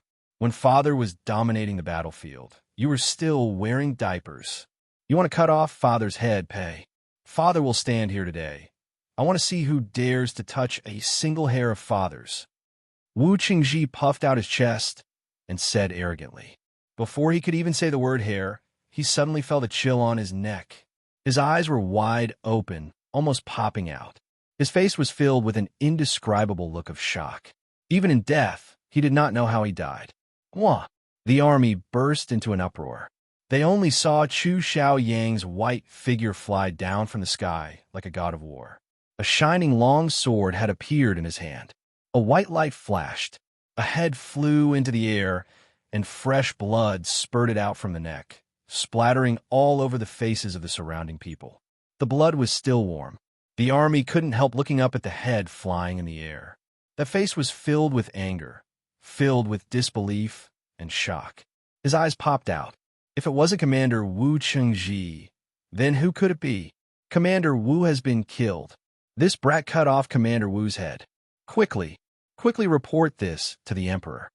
After everyone recovered from their shock, they began to shout out. Some people were already running towards the gates of the field. They saw a white figure flash in the air. Shwa! Shwa! Shwa! Several skulls fell to the ground. The people that wanted to run out to report were all corpses on the ground. It was unknown when Chu Xiaoyang had jumped back onto the general stage. Standing high up on the stage, the wind blew against his battle robe, making him look like a god. The tip of the sword in his hand was still dripping with blood, dripping onto the stage. Everyone was shocked by this scene as they stared at Chu Xiaoyang on the high stage. The large field was completely silent. No one dared to even make a sound. Chu Xiaoyang slowly raised his sword and gently blew off the blood on the tip. Then he wrapped the soft sword around his waist. Everyone finally realized that he had a soft sword on his waist. No wonder he was able to appear and disappear like a ghost, instantly cutting off Wu Chengji's head. They all looked at Chu Xiaoyang like they were looking at a devil. They were afraid that this devil-like man would suddenly make a move and their heads would be removed from their necks. In an instant, many people regretted mocking Chu Xiaoyang. Their hearts were filled with anxiety, afraid that Chu Xiaoyang would pursue this matter. Who would have thought that after Chu Xiaoyang put away the soft sword, he would not even look at the people in the crowd, and he coldly said, "I will call 3 times. Those that don't answer will be beheaded." The hearts of the soldiers turned cold. Now no one dared to think that Chu Xiaoyang was joking. Wu Chengji's corpse lying on the ground was the most terrifying example. Chu Chuyang opened the general book and loudly said, "King Great General, Commander, South General, S Great, South." Chu Xiaoyang called out names one by one, and there was a loud response from the audience. No one dared to go against his words or actions anymore. When the army thought of the general picking stage, they were filled with fear towards Chu Xiaoyang.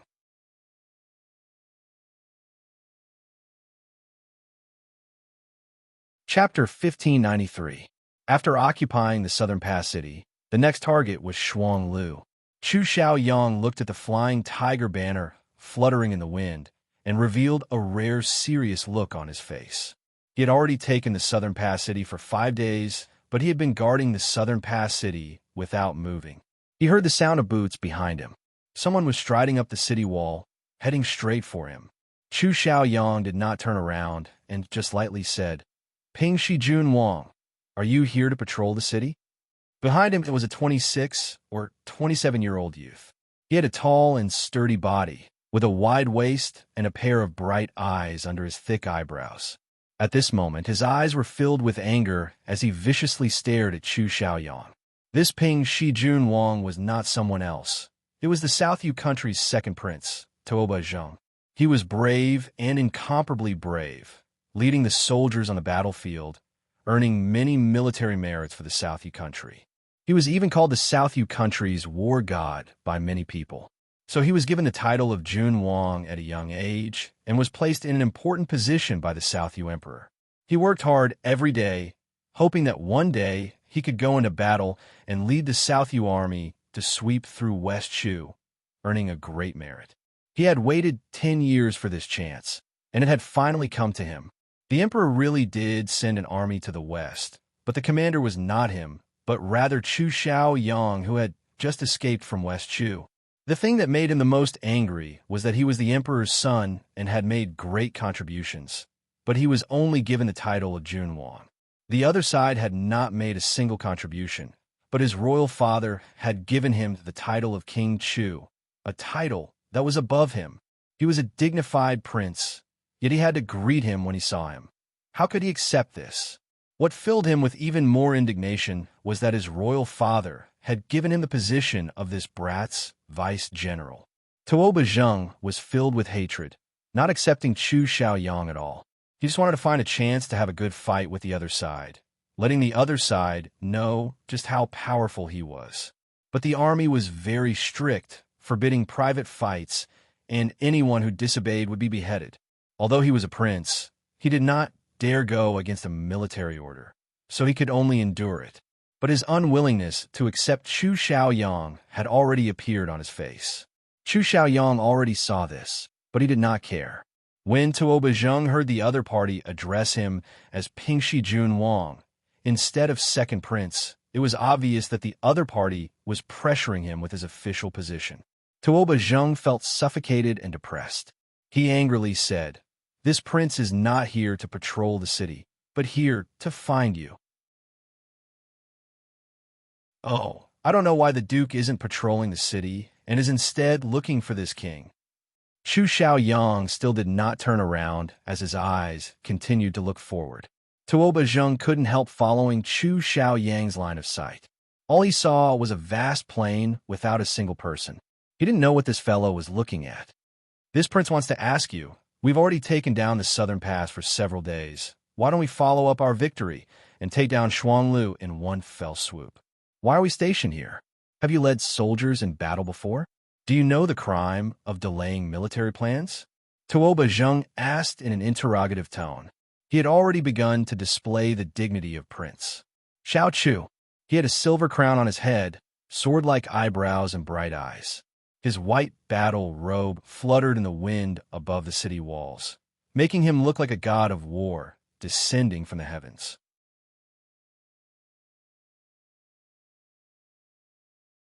Chapter 1594. Ever since Chu Xiaoyang entered the army, almost everyone gave him the title of war god.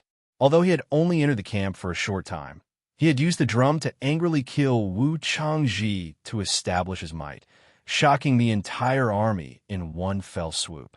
Especially when the emperor did not pursue his crimes and even gave him a reward, it made everyone's eyes drop. Tuoba Zheng did not dare act rashly. The princess came to find this king this time to question this king. Chu Xiaoyang slightly curled his lips and gave a cold laugh. The royal prince is right. This king has never led an army into battle before, and this is the first time I've been the commander-in-chief, but so what? The emperor gave the commander's seal to this king, not the royal prince. How to lead an army is not up to the royal prince to give orders. You, Tuoba Zheng was so angry he couldn't say anything as he angrily glared at Chu Xiaoyang. Chu Xiaoyang only coldly looked at him before turning around. He continued to look in the direction he was looking at and no longer paid attention to Tuoba Zheng. Tuoba Zheng almost spat out a mouthful of blood. As a prince with many military merits, this was the first time someone had looked down on him like this. Especially Chu Xiaoyang's disdain.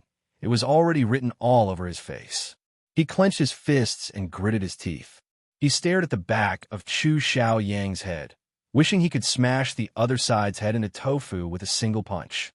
Chu Xiaoyang, who do you think you are? You're relying on your pretty face to win my royal father's favor. What military merits do you have?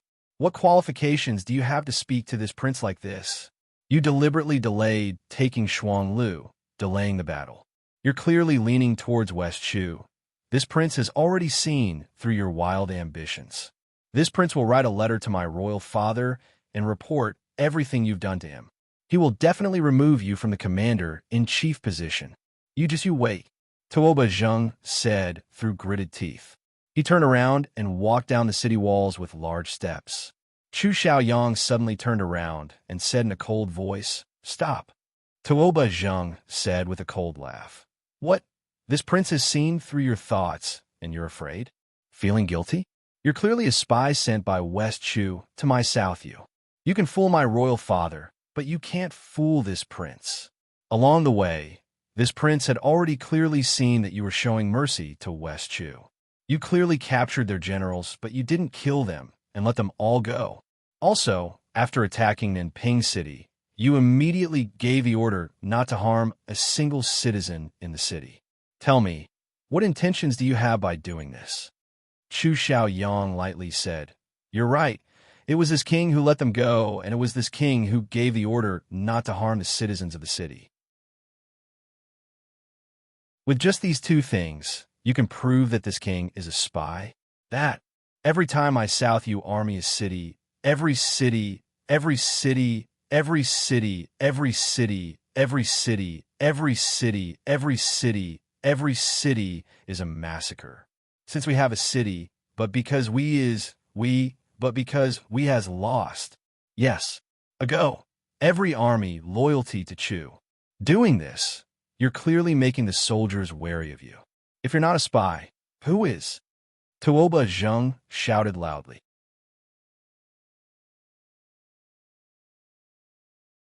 Chapter 1595. Tuoba Zheng's face instantly turned red, and he jumped up like a cat whose tail had been stepped on. He pointed at Chu Xiaoyang and shouted, You traitorous spy! You dare mock this prince! This prince will fight it out with you." Chu Xiaoyang's words had stabbed the most painful part of his heart. The South Yu Emperor had 5 sons and 1 daughter. He was ranked second, so his status was only below the eldest prince. However, he was given the title of a duke while the eldest and 3rd princes were given the titles of princes. The other 4 princes and 5th princes were also given the title of duke because they were not yet crowned. Tuoba Zheng had always been puzzled. Among all the princes, he was one of the best in terms of military achievements and martial arts. Why did his imperial father only confer him the title of duke, while his eldest brother and 3rd brother were conferred the title of imperial prince, even though they were inferior to him in all aspects? Everyone knew about this matter, and all the ministers were discussing it behind his back, using it as a laughing stock, but no one dared to mention it in front of Tuoba Zheng. Everyone knew that he had a fiery temper and cared about his face, so no one dared to let him know about it. But there were no walls in this world that didn't have a crack. The criticism of the ministers behind his back still reached Tuoba Zheng's ears. He flew into a rage, but there was nothing he could do. However, Chu Xiaoyang was the only one that dared to mention this matter in front of him, so he couldn't help but fly into a rage. He pulled out the saber from his waist and slashed at Chu Xiaoyang's chest. In his rage, he completely ignored the strict rule of not fighting in the army. "Royal Prince, are you going to fight with this king?" Chu Xiaoyang was not panicked at all. His 2 fingers gently caught the back of the saber, and the saber could not move forward at all. Tuoba Zheng tried to take it back, but the saber did not move at all. It was like it had taken root, in Chu Xiaoyang's hand. "Royal Prince, you can't. Royal Prince, please calm down." His personal guard saw this and quickly grabbed him by the waist. They tried to persuade him. "Royal Prince, you can't do this. The army has strict rules to not fight in private. Anyone who disobeys will be executed." These Tuoba Zheng's personal guards had all appeared on the field before, so they had personally seen how Chu Xiaoyang had cut off Wu Qingji's head with lightning speed. He had lightly jumped off the high platform, his feet not touching the ground, just like a general flying through the air to cut off a person's head. This scene was deeply imprinted in the minds of everyone present, causing them to shudder at the thought of it. They were afraid that Chu Xiaoyang would take out his sword and cut off the royal prince's head in a fit of rage. Because this matter had been started by the royal prince, even if Chu Xiaoyang cut off his head, the emperor would not say anything.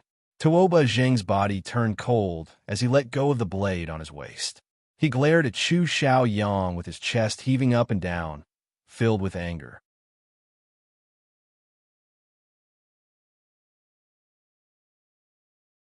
Chapter 1596. After he finished speaking, he left the underground city without even looking back. His white cloak fluttered behind him, making him look like a general. Everyone was shocked by his aura, and no one could say anything. Tuoba Zheng flew into a rage. If it wasn't for his personal guards holding on to him, he would have charged out to fight Chu Xiaoyang. "Royal Prince, please calm your anger. He is King Chu and the commander-in-chief. You are only a vice-general. You can't afford to offend him." A person that looked like a strategist came out and tried to persuade him. "Strategist Pang, why are you here?" Tuoba Zheng took a few deep breaths and slowly calmed down, but his face was still filled with a fierce expression. He said in a hateful voice, "What a good Chu Xiaoyang. He dares to be a spy, so why would this royal prince be afraid of him? I'll immediately write a letter to royal father. I'll definitely capture this spy and behead him." That strategist Pang quickly said, "Royal Prince, think about it carefully. Actually, what King Chu said is not without reason. Although you have great military merits, great martial arts, and are familiar with the art of war, the emperor has never placed you in an important position. Even when he sent the army to the west, he only made you a vice-general and gave the command of the army to King Chu. This means that in the emperor's heart, the person he trusts more is King Chu. If you write a letter to the emperor now, I'm afraid it will have the opposite effect and make the emperor angry." Tuoba Zheng angrily said, "Could it be that this prince will just let it go like this? I'm a dignified prince, being humiliated by a traitor like this. Chu, royal prince, be quiet. He is now the King Chu that the emperor has personally bestowed upon him, and he has military power. So you must be lenient with your words. If you are caught, the one who will suffer is the royal prince." Tuoba Zheng was so angry that he almost spat out blood. He lowered his voice and angrily said, "This prince is clearly royal father's son, but in royal father's eyes, I am not even as good as a traitor that just surrendered. Now, this prince is wondering if this Chu Xiaoyang is royal father's son, or if this royal prince is." That strategist Pang said, "Royal prince, have you forgotten? The emperor often says that those who win the hearts of the people will win the world. He also says that we should win the world with benevolence, rule the world with virtue, and stabilize the world with propriety. These words show that the emperor does not like killing and does not like massacring cities. Royal prince, you have never been placed in an important position because of this." Although that King Chu was rude, what he said might be what the emperor is thinking. He released the West Chu captives and gave the order not to harm a single citizen in the city. How do you know that wasn't done by the emperor? Tuoba Zheng immediately stopped struggling and stared blankly at strategist Pang. "You mean that my father doesn't like me because I'm too murderous?" Strategist Pang said, "This is just my conjecture after hearing King Chu's words. But there is some truth to your words. Ever since I asked Royal Father for merit after massacring the city, Royal Father's expression has not been good. Not only did he not reward me, he even reprimanded me a few times. I originally thought that someone was speaking ill of this prince behind his back, but now that I think about it, it turns out to be like this. Tuoba Zheng thought back to his royal father's attitude towards him over the years and couldn't help feeling enlightened.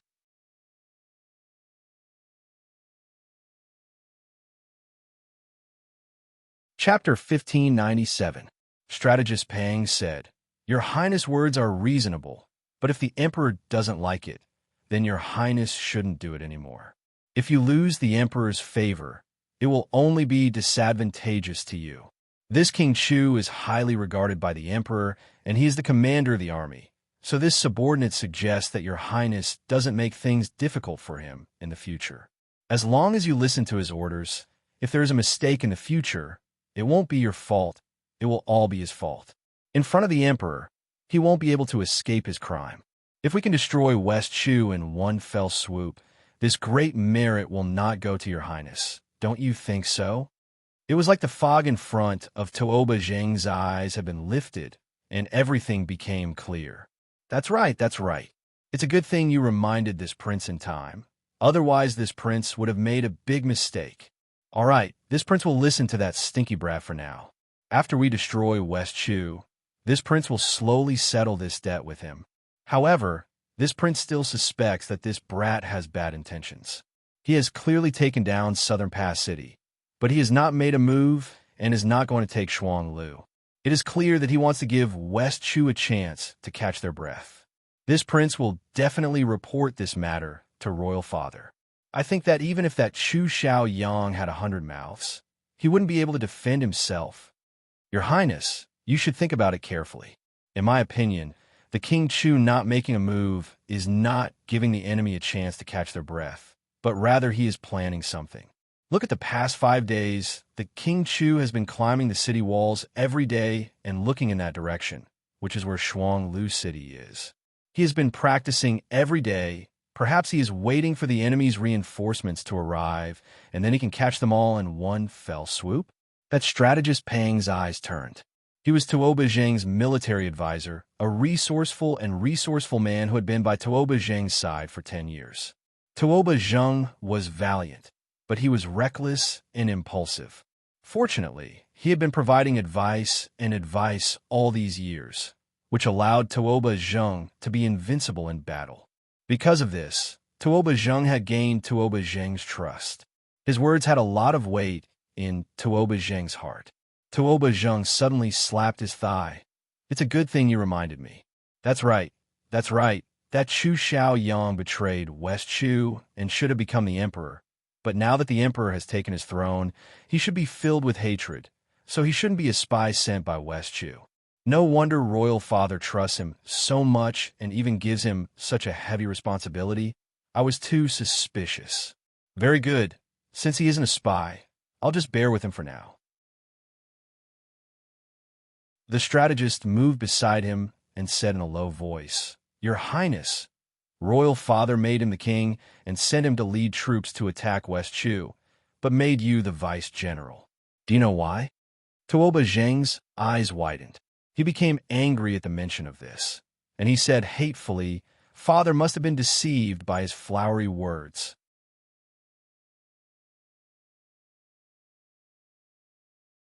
Chapter 1598.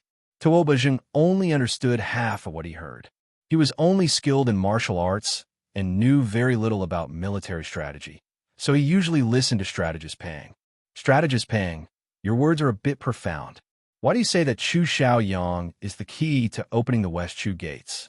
This prince can't see what use he has. He is just a brat still wet behind the ears and has never fought a battle before. He only relied on his familiarity and caught West Chu off guard to successfully take down the Southern Pass City. What's so great about him?" Strategist Pang looked around and pulled Tuoba Zheng to a place where there was no one. Then he whispered, "Your Highness, what do you think the Emperor has been thinking about all these years?" "Naturally, it's to unify the world." Tuoba Zheng replied without any hesitation. "That's right, but unifying the world is very hard. Not to mention East Qin's strength is equal to ours. Just West Chu is a fat piece of meat that both East Qin and our emperor want. Whoever can take this fat piece of meat first will have a large increase in strength. But after all these years, although the West Chu emperor is young, he has managed the country well. Although he has a few soldiers and few generals, he has a general that our three countries are envious of, Shunfang. As long as Shunfang is here, East Qin can forget about getting any benefits from West Chu. Our emperor has been eyeing West Chu like a tiger watching its prey, but we don't know anything about West Chu at all, so we never dared to send troops.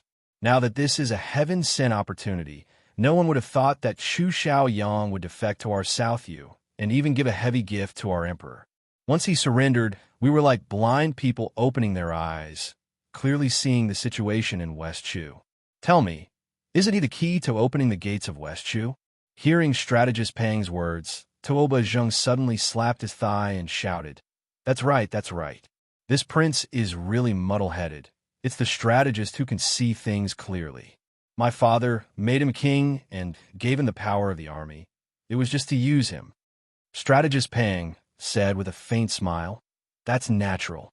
The emperor has given Chu Xiaoyang great favor, making him a king and giving him the title of commander. He wants to win him over and have him work for our South Yu, using him to destroy West Chu.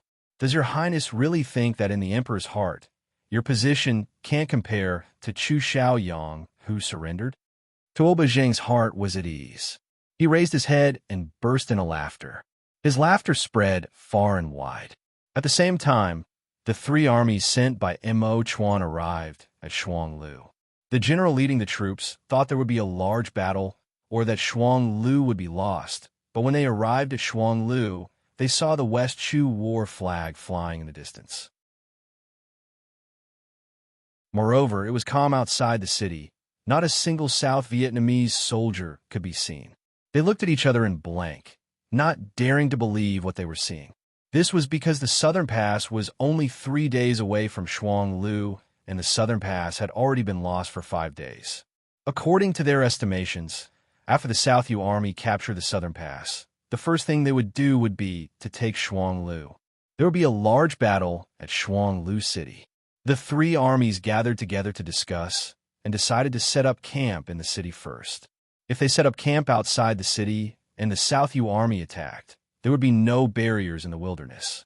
They were few in numbers and would be attacked from all sides, so it would be better to defend the city.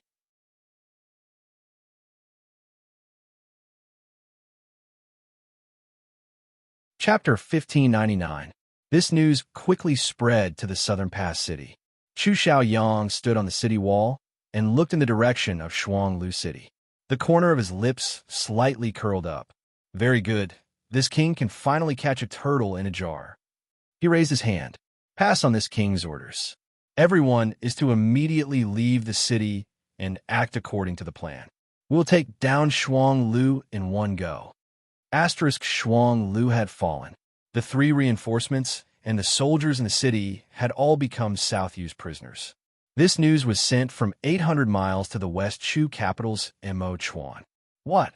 Shuanglu has been lost, and the three reinforcements this one has sent have all been wiped out. Mo Chuan looked at the report on the table in disbelief. Xiaoxi stood on the side, and his eyes almost popped out. He stared at the black words on the white paper in a daze. There were still some bloodstains on it. It was clear that someone had sent this news to the capital. Chu Xiaoyang, this one has really underestimated you. I never thought that you would bide your time and wait for the three reinforcements to arrive. Then you can catch them all in one go. Mo Chuan clenched his fist and slammed it down on the table. Emperor, please calm down. Xiaoxi saw the veins on Mo Chuan's forehead pop out and quickly tried to calm him down. He had never seen the emperor this angry before, and his heart was filled with anxiety. Only he did not understand the art of war, so he did not know how to help the emperor at all. Only, this one has already sent 3 reinforcements. Adding in the original guards of Shuanglu City, the army is considered strong.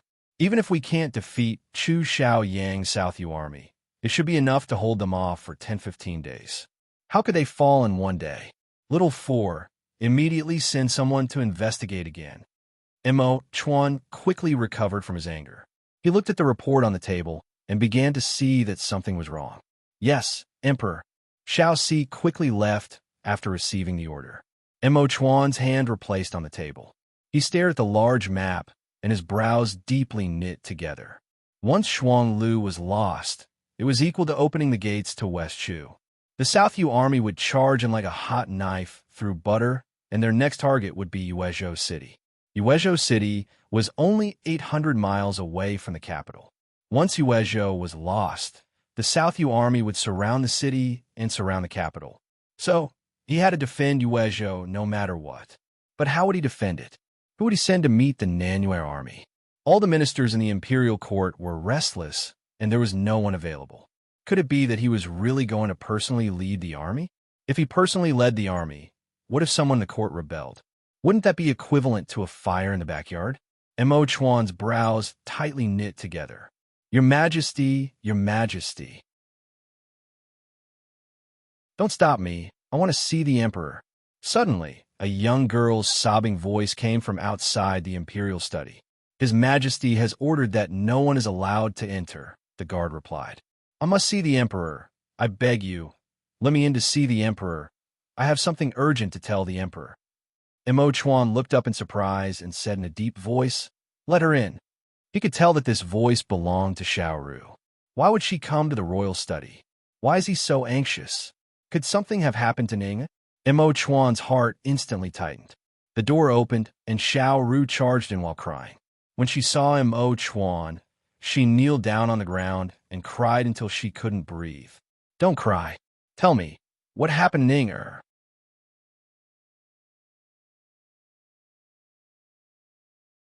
Chapter 1600. Emperor, the young miss. She's gone. Quickly go take a look, She's gone.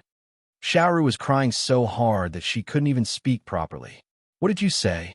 Ninger's gone? Mo Chuan's body heavily trembled. His first thought was, could it be that Purple Heaven Pavilion's assassins kidnapped her? Yes, Emperor, this servant has already searched the entire Guan Osprey Palace, but I can't find the young miss. Woo. Not only is the young miss gone, even Qianqian is gone. Qianqian also disappeared. Mo Chuan knit his brows. He didn't even think about who Qianqian was. He didn't care if it was Qianqian or Wan. In his heart, Chen Ning was the most important. He immediately ordered, someone, send all the imperial guards to search the palace.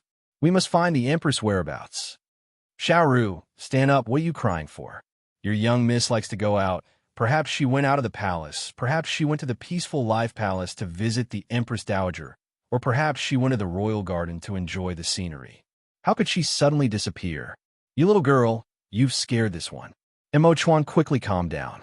Thinking of Chen Ning's personality, she must have been bored in the palace these past few days. So she slipped out of the Guan Osprey Palace to relax. No. Xiaoru shook her head like a rattle drum. She cried as she said, The young miss has already disappeared for 3 days. What? 3 days already? Mo Chuan's eyes popped out. He grabbed Xiaoru's clothes and picked her up from the ground. Tell this one everything clearly.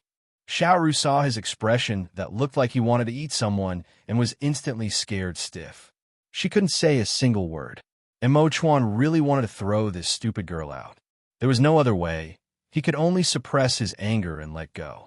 He calmly said, Xiaoru, don't be anxious, speak slowly. Xiaoru finally said, Emperor, this servant doesn't know what happened. It's just that 3 days ago, the young miss was still fine and was eating Qianqian's desserts with this servant. But as this servant ate, this servant suddenly felt sleepy and unknowingly fell asleep. When this servant woke up, this servant found that this servant was lying in my room. This servant went to find the young miss and found that the young miss wasn't in the room. This servant couldn't find the young miss, so I went to ask the maids. They told this servant that they hadn't seen the young miss in 3 days. This servant found that this servant had slept for 3 days. This servant found that this servant had slept for 3 days. This servant panicked and went to find Qianqian and found that Qianqian had disappeared. Emperor, something must have happened to the young miss, right? There must be some bad people that entered the palace and kidnapped Qianqian and Qianqian. Woo. Emperor, you have to save the young miss. If something happened to the young miss, This servant doesn't want to live anymore. Although Xiao Ru's words were incoherent and unclear, Imo Chuan could still analyze it. Something must have happened to Chen Ning, and the problem was the desserts they ate 3 days ago. Otherwise, Xiao Ru would not have fallen asleep for 3 days for no reason. Could it be that the Purple Heaven Pavilion's assassins had returned and kidnapped Ninger? But that was impossible.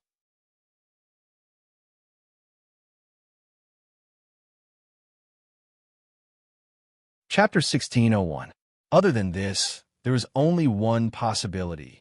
It wasn't that someone had entered the palace to kidnap Chun Ning. Rather, she left by herself.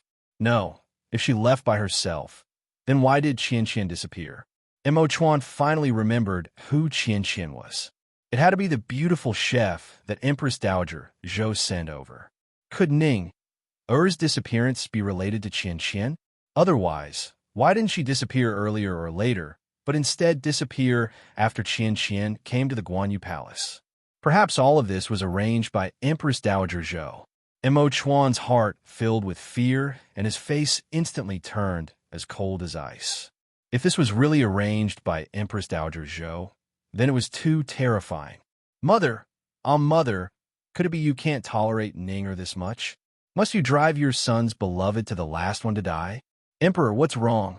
Xiaoru cried and cried. She felt a large chill come from beside her, making her body shiver. She looked up to see Imo Chuan's extremely ugly expression. Imo Chuan did not say a word, like he did not hear her at all. He turned and walked out. His heart felt like it was on fire. He did not even ride the carriage and directly used his qigong, heading straight for the Guanyu Palace. Although Xiao Ru's words were very convincing, he still had to personally verify it. When he arrived at the Guanyu Palace, he moved like the wind and quickly circled around. He did not see Chen Ning's figure at all. Not only was there no Chun Ning, even Qian chef was gone. Imo Chuan did not stop and headed straight for the Peaceful Life Palace. Empress Dowager Zhou had just stood up and was eating breakfast when she suddenly heard Su Jin's surprised and happy voice call out, "Emperor!" She was a bit stunned, secretly wondering why he would come at this time. Looking up, she saw Imo Chuan standing at the door. His deep black eyes were looking at her without blinking. "Emperor, are you here to pay respects to this widow? Why are you eating breakfast so early? If you haven't eaten breakfast yet, then eat a bit in Mother's palace." Su Jin, quickly bring a bowl of dark green rice porridge for the Emperor. The Emperor likes to eat this the most. Empress Dowager Zhou revealed a warm smile as she spoke to Imo Chuan with a kind expression. Imo Chuan stood at the door without moving.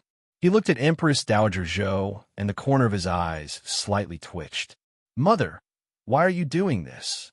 His voice was cold and solemn. Empress Dowager Zhou was a bit stunned, and the spoon in her hand stopped in midair. She said in a stunned voice, "Ninger, what are you saying?" Imo Chuan coldly said, "Empress Dowager Zhou, Imperial Mother, I really don't understand. Can't you tolerate her that much? Must you take her away from your son's side?"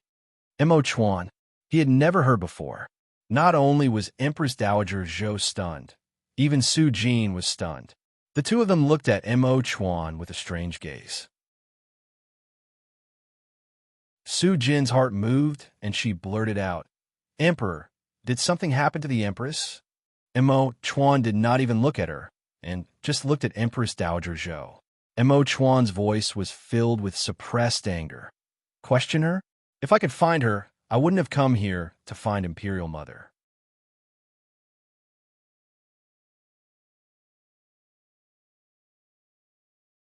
Chapter 1602. Mother, why did you let Qian take her away? What did you take her? You clearly know how important she is in your son's heart. Doing this, are you trying to dig out your son's heart? Why did you do this? Why? Imo Chuan's voice became filled with pain and sorrow. What did you say? Empress Dowager Zhou revealed a look of surprise, but her expression was very calm, without a trace of panic. She asked, "You said Qian took the Empress away? When did this happen? Why did she take the Empress away? What did she take her?" Imo Chuan revealed a look of disappointment in Empress Dowager Zhou's eyes.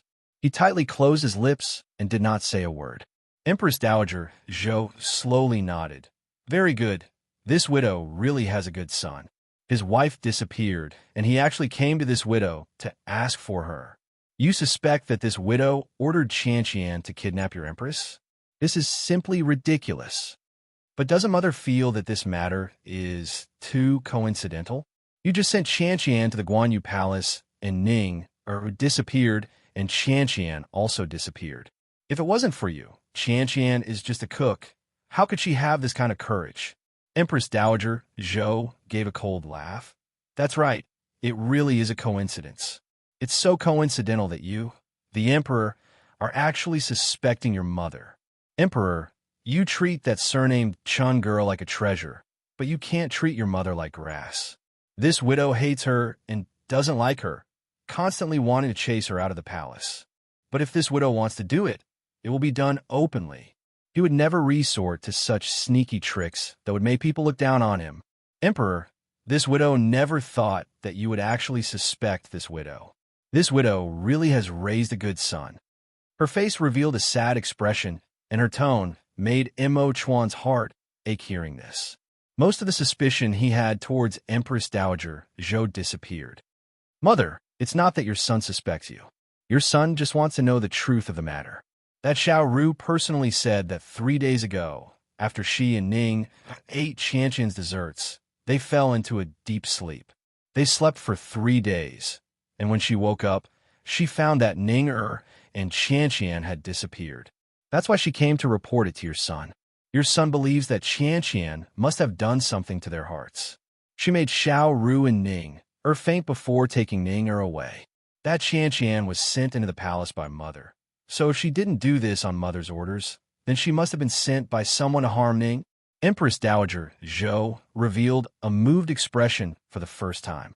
She put down the bowl of porridge in her hand and looked at Mo Chuan as she said, "You're saying that the Empress and Qianqian disappeared 3 days ago?" That's right. Your son has been busy these past few days, staying in the royal study and not returning to the Guan Osprey Palace, so I only know of this matter now. Mo Chuan said through gritted teeth. He looked at Empress Dowager Zhou with a pleading gaze. Mother, if this matter was really arranged by you, no matter what your goal is, your son asks you to release Ning, and let her return to your son's side. Is that all right? His voice was pitiful and helpless, like a child who had lost his support. Su Jin's heart ached as she looked at him.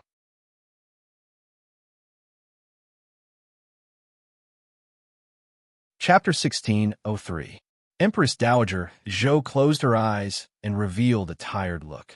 She waved her hand and said, Su Jin, don't say any more. Nothing you say can dispel the Emperor's suspicions towards this widow. Only by finding the Empress and Qianqian can this widow's injustice be washed away. She opened her eyes and looked right at Mo Chuan. Emperor, it doesn't matter if you believe it or not. This widow only found out about the Empress' disappearance at this moment. If you insist that this matter was done by this widow, then this widow has nothing to say. That Qianqian was sent to the palace by Duke Ning to show her respect to this widow. This widow feels that her cooking skills are not bad, so she was sent to the Guanyu Palace, wanting her to take care of your meals. Of course, this widow does have a selfish motive. She is very beautiful, so perhaps you will fall in love with her and drift away from the Empress. But this widow did not order Qianqian to harm the Empress. This widow's words will end here today. If you still don't believe me, then send a decree to lock this widow in the heavenly prison. Mo Chuan couldn't help calling out, Mother! He looked at Empress Dowager Zhou with a complicated expression. His lips moved, but he didn't say anything. Empress Dowager Zhou shook her head and gave a soft sigh as she said, Chuaner, what makes you think that Mother is the mastermind behind all of this? Could it be that Mother is this unbearable in your heart? You are Mother's biological child. There is no one more important than you in Mother's heart. Everything Mother does is for your own good. Mother does not like Chen Ning because she is not worthy of you at all. But this widow does not deny that she is a good girl. She is smart, beautiful, and talented, and the rarest thing is that she has the same interests as you. If she had never married before, if she wasn't your nephew's princess, then this widow would be very willing to see you find such a satisfactory partner. However, her status as the Dingyuan princess is a stain that she can never wash away in her life. As long as she stays by your side, you'll be laughed at by everyone. But this widow has never thought of making a move against her. She is the person you love the most. So if this widow hurts her, it is equal to hurting you. How could this widow bear to hurt you? This widow is a mother. This widow will not make a move against her. If you still don't believe me, you can ask Eugene. And Mo Chuan's heart was filled with pain as he said in a hoarse voice, "Mother, don't say any more. Your son believes Mother." He slowly knelt down and fell onto Empress Dowager Zhou's knees. It had been many years since he had done this. At this moment, he felt like he had returned to his childhood. Whenever he was wronged or bullied, he would lie on Empress Dowager Zhou's knees like this, seeking his mother's protection and comfort. Your son believes Mother. I really believes you. Mother, this son is wrong. Your son shouldn't have suspected you. You should not blame me. Empress Dowager Zhou's son.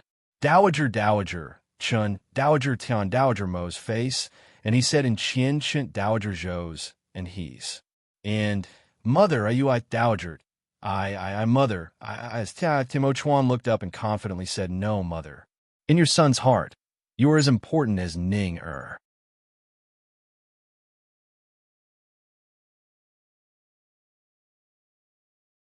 Chapter 1604. It won't happen. In this world, there is no son that will love his mother like before after marrying a wife. When the little swallow's wings grow, it will leave the old swallow that raised it. Life is like this, so Mother does not blame you. Go find your beloved girl. This widow also hopes that she can safely return to your side. Go. Empress Dowager Zhou waved her hand and slowly closed her eyes. Her voice was filled with an indescribable desolation. The tears in Su Jin's eyes unknowingly fell. Only she knew how much bitterness and helplessness Empress Dowager Zhou had hidden in her heart all these years. She really wanted to tell Mo Chuan all of Empress Dowager Zhou's grievances, but it was like something was stuck in her chest. Her throat was choked up, and she couldn't say a single word. Mo Chuan looked up at Empress Dowager Zhou. His lips moved, but he couldn't say anything. Empress Dowager Zhou had already stood up and walked into the bedroom on the side, without looking back. Her steps were very slow, and perhaps it was because of the sadness in her heart. She was staggering as she walked. Mo Chuan looked at Empress Dowager Zhou's back in a daze. That slightly bent back and that white hair, his heart was filled with an indescribable feeling. It was him who had misunderstood his mother. It was him who had hurt his mother's heart. His mind was in chaos. On one hand, he wanted to stay and comfort his mother, but on the other hand, he was filled with worry because of Chun Ning's whereabouts. It was like his heart was being burned in a pan of hot oil. Emperor, there shouldn't be any problems with the Empress Dowager's side. This servant will stay here and take care of the Empress Dowager. You should quickly go find the Empress Dowager. This servant is truly worried for the Empress Dowager. I hope that the Emperor can find the Empress Dowager soon. This servant hopes that the Empress Dowager will be safe. Amiba, good people will be rewarded. The Empress Dowager is so good. The Buddha will definitely protect her. Su Jin came forward to help Mo Chuan up and said in a soft voice. Mo Chuan nodded. I'll have to trouble Aunt with Mother's side. There's also the medicine that the ancient divine doctor prescribed for Mother, and should remind Mother to take it every day. Su Jin gave a reply. Emperor, be assured, you should quickly go. Mo Chuan looked at Empress Dowager Zhou's bedroom and said in a firm voice, In my heart, Ninger is very important, but Mother is also very important. Mother, when your son finds Ning, we will definitely be filial to you. We will let Mother personally see that the old swallow has raised the little swallow, and that the little swallow will not abandon the old swallow.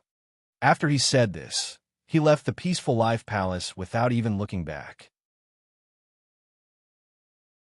Although Empress Dowager Zhou didn't give him any news about Chen Ning, it was like a large stone had been placed in Mo Chuan's heart, and he became much more relaxed. Teet, what he was most worried about. Teet. T. Mo Chuan did not believe that there would be someone in the palace who would take Chen Ning away under the eyes of the guards. Even if she was unconscious, it was impossible for anyone to take her out of the palace, unless the guards he sent to the Guan Osprey Palace were all dead people. Not to mention that Mo Chuan did not believe that Chen Ning would fall into someone else's trap.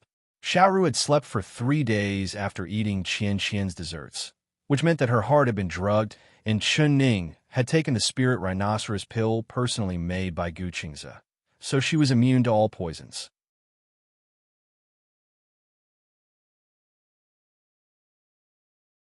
Chapter 1605. Mo Chuan was not surprised that Chen Ning would leave the palace, but she had left for 3 days. This was a bit unbelievable.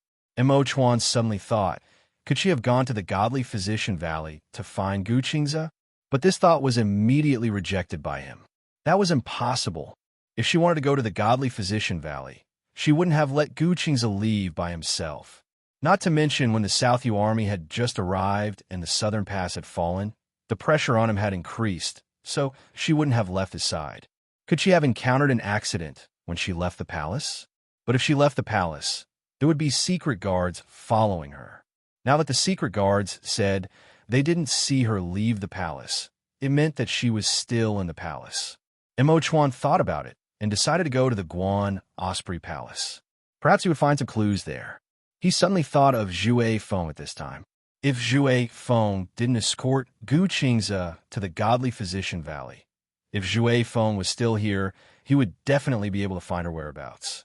When he entered the Guan Osprey Palace gates, he saw Xiaoru holding a letter as she quickly ran over. When she saw him, she kneeled down on the ground. Emperor, this servant has found a letter left by the young miss. Quickly take a look and see what the young miss says. Does she not want this servant anymore? Did she leave by herself? Xiaoru said with a sobbing tone. A letter left by her? Why did you only find out now? Mo Chuan's heart suddenly skipped a beat, and a bad feeling filled his heart. He couldn't help looking at Xiaoru. He took the letter and impatiently opened the envelope. Opening the letter, he saw a few words written on it. The marshal has gone to battle. He looked at the words in a daze and couldn't say anything for a while. Xiaoru looked over at the contents of the letter, and her face was filled with confusion. She scratched her head and said, "This is the young miss' handwriting, but what does it mean? Did the young miss go to the theater? Did she go to the theater to watch the marshals war play? This daring girl. If this one catches her, I won't let her off easily." Mo Chuan was stunned for a while. He crumpled the paper into a ball and tightly gripped it in his palm, feeling anxious and angry. Xiaoru didn't understand the meaning of these words, but he could clearly see it. That girl had gone to the front lines to fight. It turned out that she wasn't joking when she mentioned that she was going to lead the army into battle. She had thought of doing this long ago, so she tried to test him again and again. After being firmly rejected by him, she actually left without saying goodbye. She was too daring. Mo Chuan really wanted to grab her and teach her a lesson. If he didn't beat her up, then he wouldn't be Mo Chuan. But no matter how angry he was, he couldn't stop her. Although Mo Chuan was angry, his heart was in his throat. She didn't know martial arts and was a girl, leaving the capital city alone to go to the front lines. What was she planning to do? Didn't she know that once the war started, the road would not be peaceful? Roving bandits, and brigands would all take advantage of the chaos.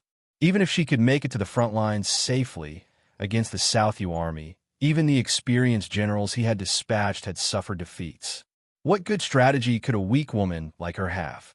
This lass had conferred a very high official position for herself.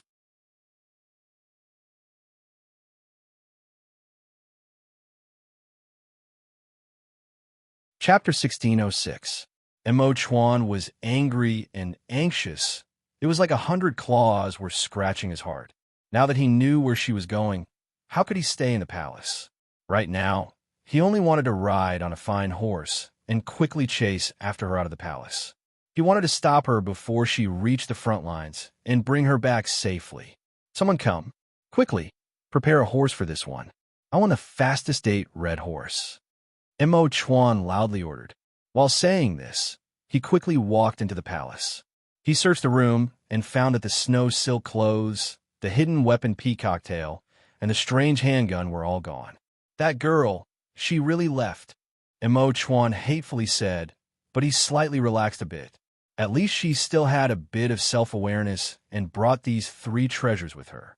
Even if she didn't know martial arts, with her intelligence, adding in the snow silk cloak that couldn't be broken by swords, her body that was immune to poison, and her mysterious hidden weapons and pistol, as long as she didn't meet a top expert, normal Jianghu people wouldn't be able to touch a single hair on her head. Although he let out a sigh of relief, his heart was still hanging high. It had to be known that she had offended an assassin from the Purple Heaven Pavilion, and the rules of the Purple Heaven Pavilion was that they wouldn't stop until they were dead. If an expert from the Purple Heaven Pavilion came out, how could she fight them? What worried him the most was that she wanted to go to the front lines and use her own strength to turn the tide. This kind of idea was simply whimsical. Did she think she was an immortal? Even if she was an immortal, she wouldn't be able to repel 100,000 South Yu army by herself. No, he had to stop her. Mo Chuan walked out of the room with large steps. Xiao Ru threw herself at him and hugged his leg. She cried and said, "Emperor, do you know where the young miss is going? Are you going to find the young miss? Can you bring this servant with you? This servant must find the young miss. This servant is worried that something has happened to her. She promised me that she would never leave me again and that she would bring me with her no matter where she goes, but she didn't bring this servant this time. She must be doing something very dangerous and going to a very dangerous place. This servant said that even if I die, this servant will die with the young miss. I beg the emperor to bring this servant with you. All right?" And Mo Chuan looked down at her and firmly said, "Relax. No matter where she goes, no matter how dangerous that place is, I will definitely bring her back safely." His right foot moved, and he left Xiao Ru's hand. Then he walked out of the palace gates with large steps, disappearing in front of Xiao Ru in the blink of an eye. Xiao Ru crawled up from the ground and chased after him while crying. When she reached the gates, she saw Mo Chuan's figure. Mo Chuan mounted the date red horse and sped off, heading straight for the palace gates. In his haste, he didn't even have time to change his clothes. He was still wearing that dazzling dragon robe. Along the way, when everyone saw the figure on the horse, they all hurriedly bowed down and knelt on the ground, repeatedly saying, "Long live your majesty." Mo Chuan knit his brows and stopped his horse, not moving forward. No, he couldn't leave the palace like this. He couldn't leave the palace like this. The war between the two countries had just begun, and the South Yu army was very powerful. They had taken down the Southern Pass and Shuanglu towns in one fell swoop, and they had also defeated the 3 armies he had sent. It could be said that their morale was high. The South Yu army had won their first battle, and the West Chu army had suffered 2 consecutive defeats. Their morale was low, and the ministers were all panicking.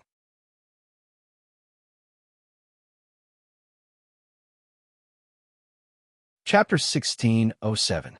From the day the Southern Pass was lost, there were many ministers that came to advise Mo Chuan.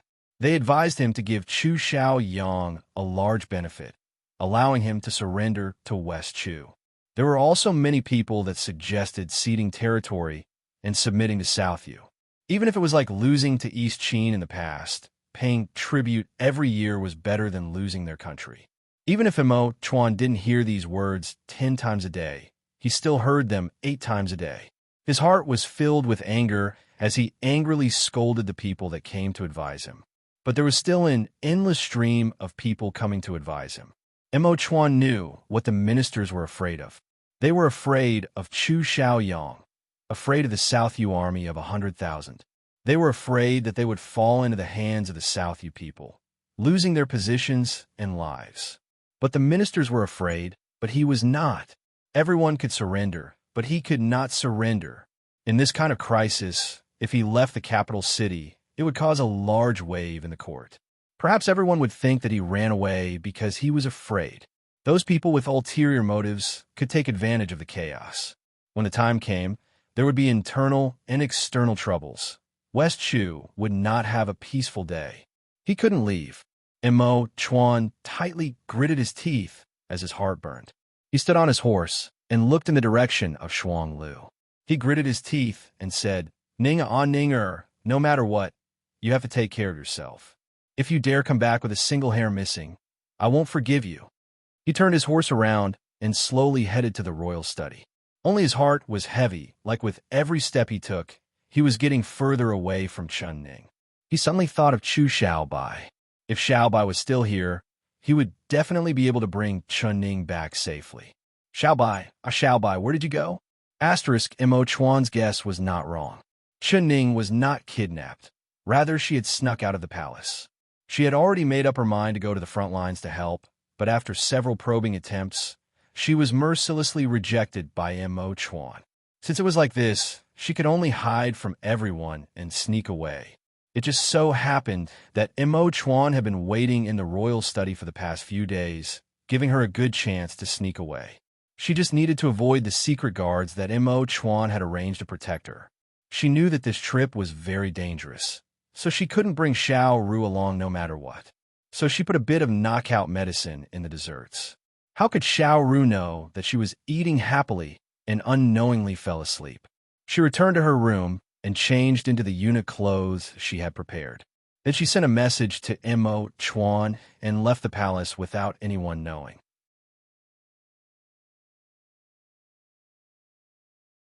The hidden guards only saw a little eunuch come out of the empress bedroom, but they didn't care at all. No one would have thought that this little eunuch would be the disguised Chun Ning. In order to avoid suspicion, Chun Ning left the palace empty-handed. She came to the market and bought a horse and some men's clothes. Then she found an inn to change into. By the time she came out of the inn, she had changed from a little eunuch to an ordinary-looking young man. She was wearing the human skin mask she stole from Mo Chuan, only revealing a pair of crystal-clear eyes. There was no expression on her face, so no one would look at this normal face more than once. This was the effect she wanted. The less attention she attracted, the safer she would be on her journey.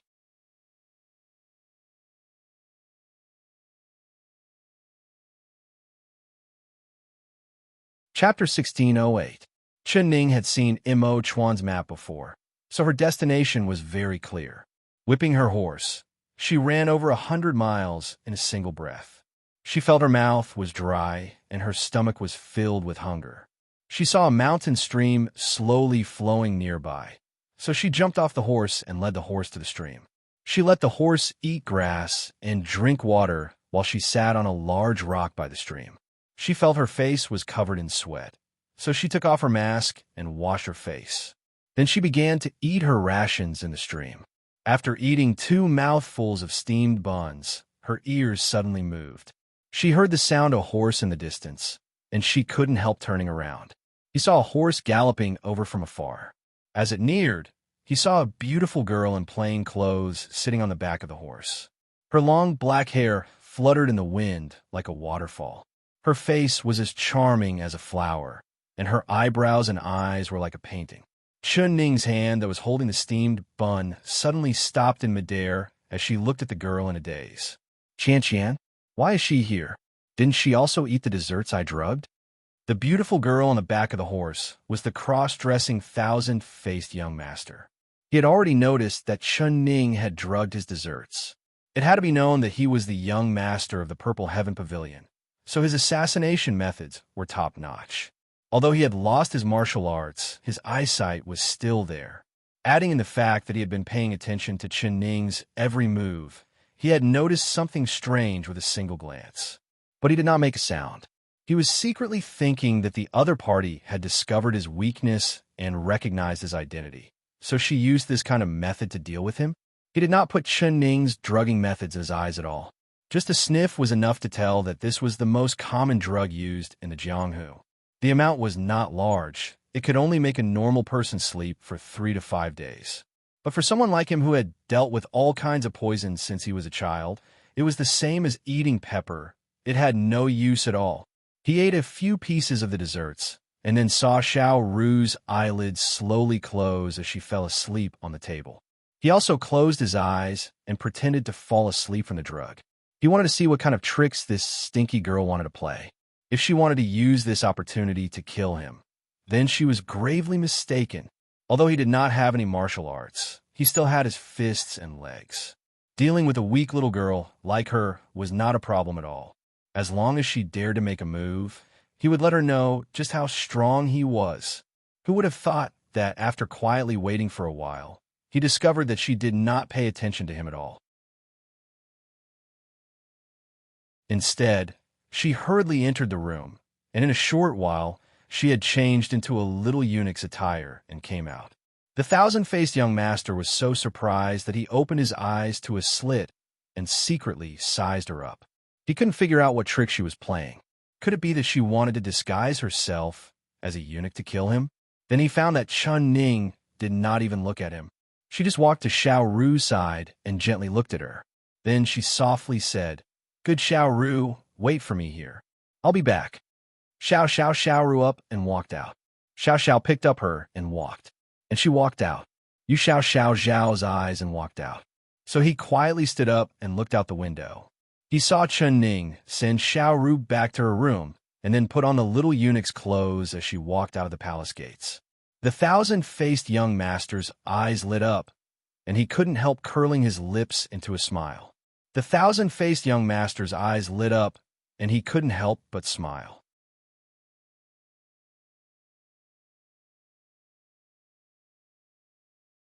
Chapter 16:10. She stared at Qian and softly said, "I can't say that I'm good or bad to you.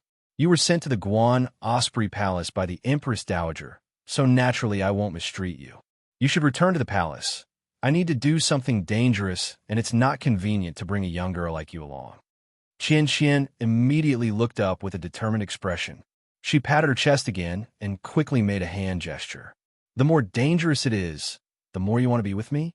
You say you'll help me, opening a path in the mountains and building a bridge in the rivers. You say you'll do many things and won't become a burden to me. You say that if I don't bring you along, you'll die here." Her hand gesture was very complicated. Chun Ning looked at it while slowly saying this. Qian forcefully nodded. "No, Qian, I won't bring you along. If you want to die, then do as you please." Chun Ning's face turned serious as she coldly said this. There was not a trace of emotion in her voice. She did not believe that this beautiful girl would really die. Who knew why she wanted to follow her? So she wouldn't bring her along no matter what. Qian's eyes filled with tears. She was like a pear blossom in the rain, looking very pitiful. It was enough to move the heart of any man with a heart of stone. But Chun Ning was not moved at all. She put away the rations and jumped onto the back of the horse. She did not even look at Qian as she continued on her way. She did not believe that Qian would still be so thick-skinned to chase after her cold words. Sure enough, she did not hear the horse's hooves behind her, but she heard a putong sound. It was the sound of a heavy object falling into the water. Water splashed everywhere, and there were several drops that fell on the back of her neck, feeling cold to the bone. This is bad. She wouldn't have drowned, right? Chun Ning suddenly turned around and saw that Qian's figure had already disappeared from the shore. There was only the horse she rode, leisurely eating grass on the side. As the mountain stream flowed down, there was a plain, clothed girl floating in the water. It was Qian. Her long black hair floated on the water like a glossy black satin. In the blink of an eye, she had already been washed far away by the current. The snow-white clothes on her body mixed with the water as she was carried far away by the current. Qian. Chun Ning gave a cry of surprise. She jumped off the horse and jumped into the water without any hesitation. Never had she imagined that Qian would actually have such a fiery temper and seek death at the slightest disagreement. She's simply too willful. She was skilled in the water. Although the mountain stream was turbulent, she could still swim. She paddled with her arms and swam far away. Finally, she caught a piece of Qian's sleeve. She pulled it tightly and pulled Qian to her side. With great difficulty, she pulled Qian to the shore and placed her on a big rock. She let Qian slowly spit out the water in her stomach while she leaned on the side to catch her breath. Swimming in the mountain stream had consumed a lot of her energy. Woo! The thousand-faced young master opened his mouth and began to spit out water. After spitting out for a while, he finally opened his eyes in a daze. He looked at Chen Ning with a grateful expression on his face. Qian, Qian said. Qian, Qian, she he she. Qian, Qian, t-a-t to Qian. Qian, I qttb. The thousand-faced young master nodded his head forcefully. The expression on his face was even more resolute.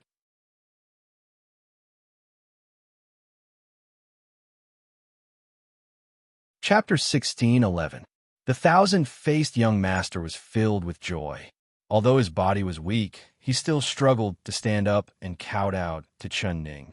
Stand up, you're not allowed to kowtow to me in the future. We're leaving the palace in plain clothes. I'm not the empress, and you're not a servant. Do you understand? Chen Ning helped him up.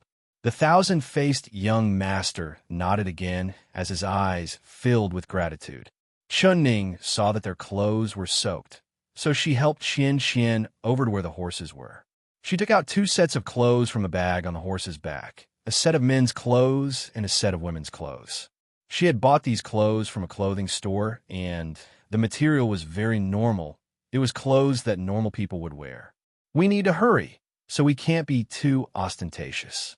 If you follow me, you have to be prepared to suffer. You can change into these coarse clothes first. She gave one of the women's clothes to the thousand-faced young master and kept the men's clothes for herself. Chen Ning first changed into the men's clothes behind the rock and put on the human skin mask. This way, no one would be able to recognize her. The thousand-faced young master saw her come out from behind the large rock and looked like he was shocked. He bit his lips and made a gesture to her. That's right, it's me. I'm wearing a mask. Chen Ning nodded and said, Go change behind the rock. I'll help you keep a lookout. The thousand-faced young master's face turned slightly red, and he made another gesture. Chen Ning asked in a strange voice, You said you're hungry and want to eat steamed buns? The thousand-faced young master nodded. All right, I just happen to have some steamed buns here. If you don't mind, you can eat them. Chen Ning took out 2 dry steamed buns and gave them to him. The thousand-faced young master received it like it was a treasure. He took the women's clothes and walked behind the rock. When he came out after changing his clothes, the coarse clothes did not affect his beauty at all. Instead, it made him look even more gentle. Qian Qian, are you full? The thousand-faced young master quickly nodded. Chen Ning revealed a faint smile and said, I can't tell that you're so weak, but your appetite is not small. You actually ate 2 large steam buns at once. If you're not full, there's still steam buns here. The thousand-faced young master wanted to shake his head, but who would have thought that his stomach would suddenly growl? Gululu, gululu. His lie had been exposed on the spot. His face turned red to his ears, and he revealed an extremely embarrassed expression. He had not eaten the 2 steam buns that Chen Ning had given him, and they were currently tied to his chest. As for the steam bun in front of his chest, it had already been soaked in the stream, and he had thrown it into a crack in the rock in disgust. If you're not full, then keep eating. These steam buns aren't anything good. Here, I'll give you. Chen gave him another large steam bun with a smile. The thousand-faced young master's face turned red as he took the steam bun and started to chomp down on it. Who knew that the steam bun was too dry, and he ate too quickly. Instantly, he choked on it and started coughing. Eat slowly. There's no need to rush. Come, drink some water. Chen Ning placed a water bag in his hand. He drank a few mouthfuls of water before he managed to swallow the steam bun that was stuck in his throat. He was so embarrassed that he wanted to dig a hole in the ground. Chen Ning, with the dignified young master of the Purple Heaven Pavilion, actually gluttonously ate a steamed bun and almost choked to death. If this were to spread to the ears of his subordinates, how would he still have the face to show his face?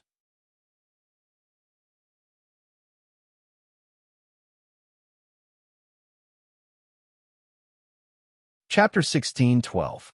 The thousand-faced young master pointed to the sky and pointed to the ground, saying that he would not regret it. Of course he would not regret it. As long as he followed this stinky girl, he would find a chance to make his move sooner or later. She was his target and his prey. How could he regret it? The one who would regret it would only be her. All right, then let's be on our way.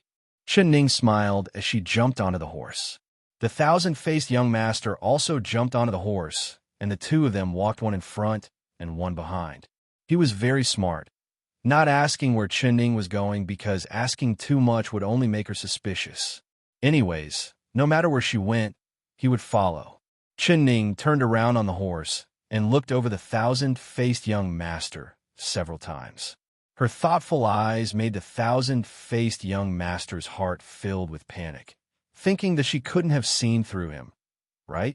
Could it be that he did not tie his steamed bun properly and it was crooked? He looked down at his chest and saw that it was perfectly fine.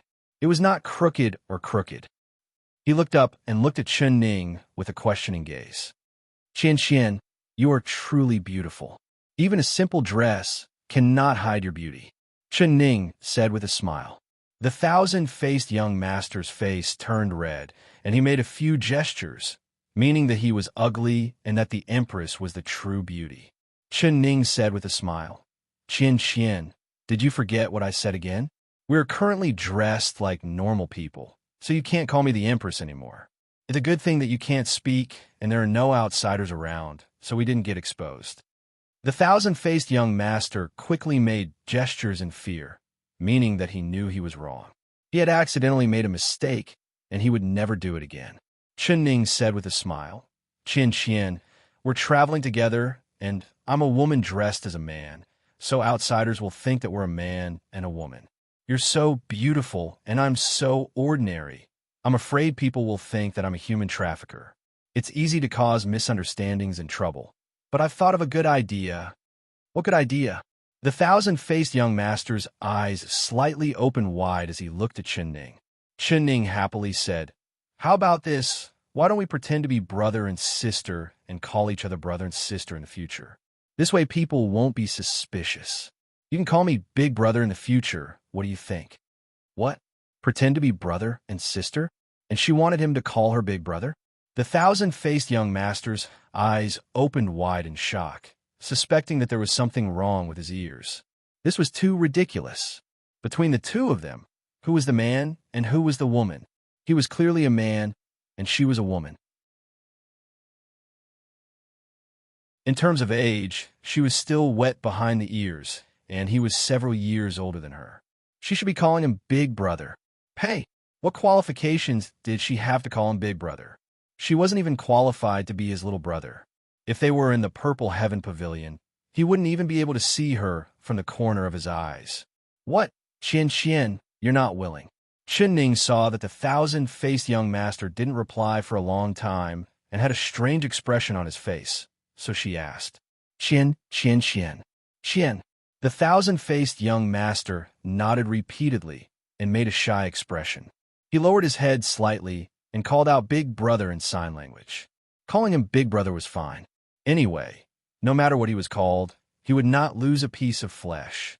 Moreover, he was now disguised as a woman. No one would recognize that he was the fearsome young master thousand faces in the pugilistic world.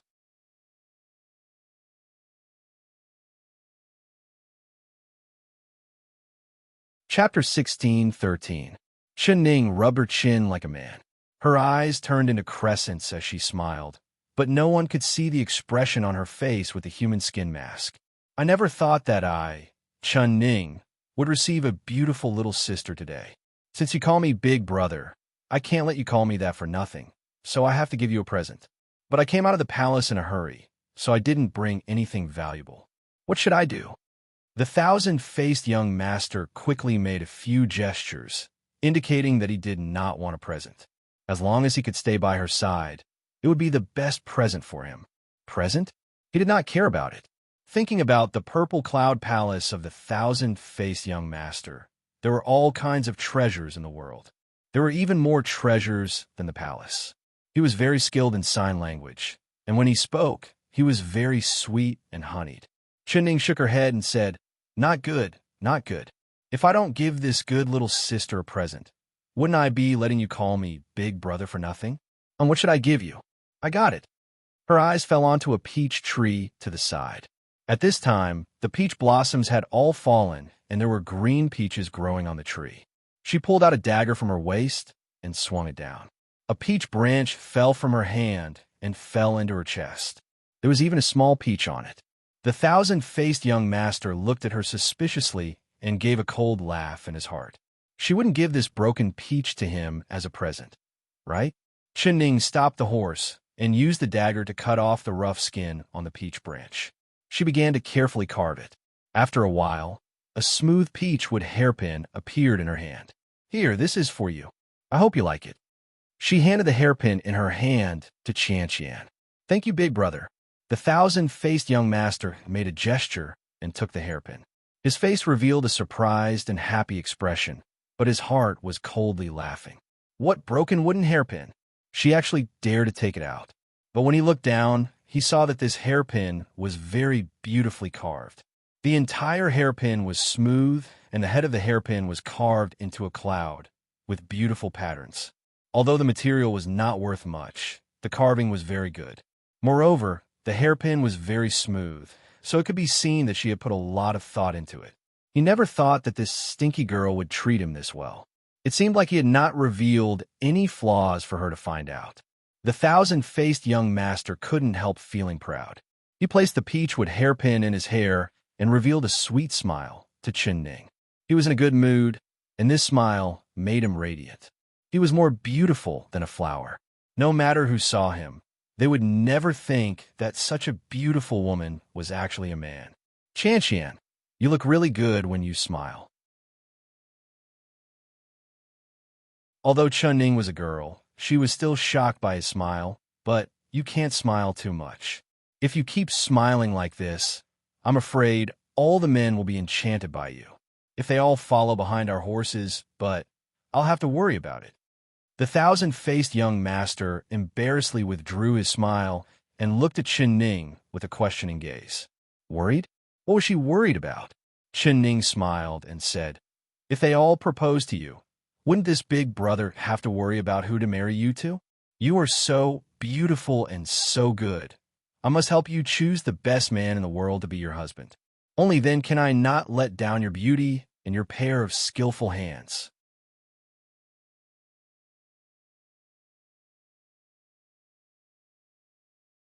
Chapter 16:14. He put on a serious face and did not reveal a trace of smile. He made a very serious gesture, indicating that he would stay by her side for the rest of his life, not marrying anyone.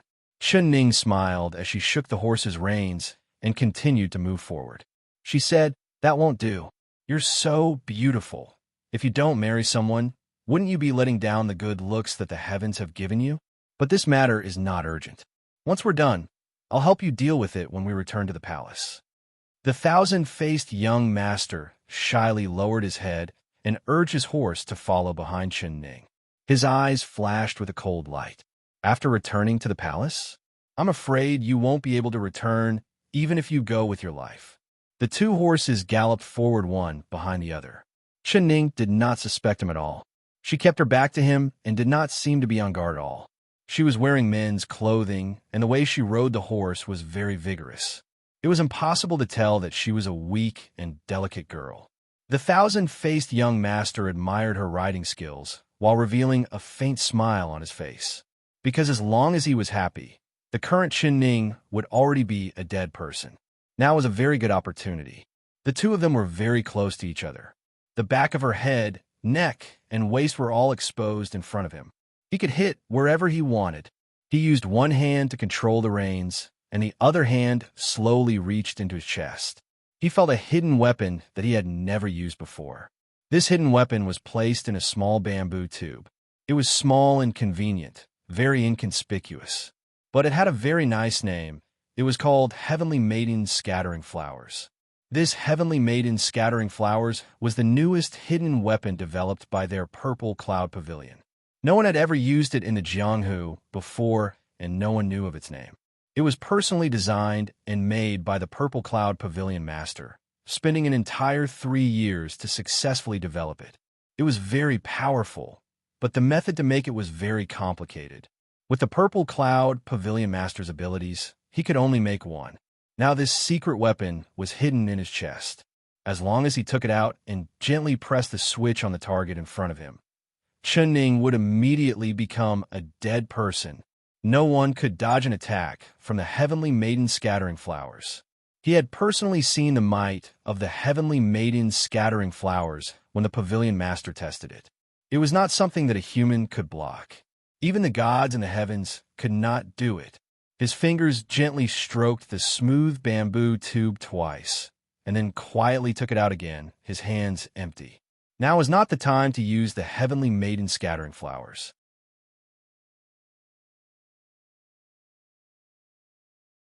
Especially of this great hidden weapon against a girl who did not know martial arts. It was like killing a chicken with a butcher's knife. He was not anxious at all. There would still be opportunities in the future. Moreover, letting her die under the hidden weapon of the Heavenly Maiden's scattering flowers was simply too kind of her. He would have slowly.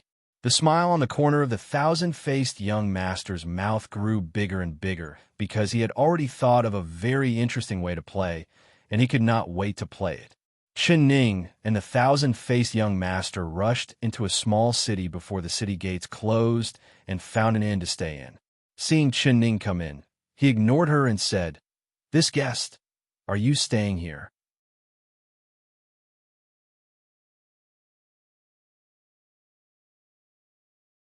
Chapter 16:15. He was not the only one with this expression. All the guests eating in the main hall of the inn all had stunned expressions. Chen Ning was not surprised by their expressions at all. This was because Qian Qian was right behind her. When the men saw Qian Qian, they all had the same expression. "Shopkeeper, give me 2 rooms. My little sister and I will each have a room." Chen Ning forcefully slammed the table, and the shopkeeper came back to his senses, but he was still unwilling to look away from the thousand-faced young master's face. "Yes, yes, yes," he replied, but he was still looking at the thousand-faced young master with an infatuated expression. The thousand-faced young master was stared at by a large group of men, and his face turned red. He lowered his head and revealed a shy appearance, but his heart wished he could dig out these men's eyes and feed them to the wild dogs. Damn it! Did he go crazy, or did he take the wrong medicine? He actually agreed to the Zhao Rong princess' ridiculous suggestion and disguised himself as a woman. "Shopkeeper, although my little sister is pretty, she is still an unmarried girl. You're already over 50 years old and staring at my little sister like this. Isn't that a bit rude? Aren't you afraid that your wife will be jealous?" Chen Ning's 2 fingers tapped on the counter, letting out a clear tapping sound. Instantly, everyone in the hall looked over at the shopkeeper, and there was a burst of laughter mixed in. The shopkeeper's face turned red, and he quickly looked away. He lowered his head and coughed twice, covering up the awkwardness on his face. "Guest must be joking. This is the key to the upper room. It's upstairs. Guest, please." He personally led Chun Ning and the thousand-faced young master upstairs. "Qian Qian, you can stay in this room. I'll stay next to you. If there's anything, just call Big Brother. Rest early. We still have to leave tomorrow morning." Chen Ning pointed at one of the upper rooms and said. The thousand-faced young master looked up at her and made a gesture. His meaning was, "Big Brother, aren't you hungry?" Chen Ning was suddenly enlightened. She remembered that she had been on the road for an entire day and had only eaten 2 steam buns, so she was naturally hungry. "Shopkeeper, bring us a few of your specialty dishes and a pot of fragrant tea. The sooner the better." The shopkeeper was currently looking at the thousand-faced young master. His eyes were staring at his orchid like fingers in a daze. Hearing Chun Ning's words, he quickly replied, "Yes, yes, yes, they're good dishes. 2 guests, please wait a moment. This old man will immediately send them over." The thousand-faced young master rolled his eyes and shook his head. He made a few more gestures. The shopkeeper suddenly realized that the beauty in front of him that was like a fairy was actually mute and couldn't speak. He gave a regretful sigh, but he couldn't understand what the thousand-faced young master was doing, so he looked at Chen Ning. Chen Ning said in a surprised voice, "You said you don't want the restaurant's dishes. You want to cook?" The thousand-faced young master nodded. "Qian Qian, We've been on the road for an entire day. You must be very tired. It will be very hard for you to cook. So how about we make do with a meal? The thousand-faced young master forcefully shook his head and made a few gestures. He meant that he was not afraid of hard work and was not tired at all. Moreover, he had said that he would take care of her, so he had to let her eat delicious food. Finally, he made a few gestures. You don't want me to cook. Is it because you think the food I make tastes bad? You don't want to eat it? You're tuning in to the Romance Rendezvous YouTube channel.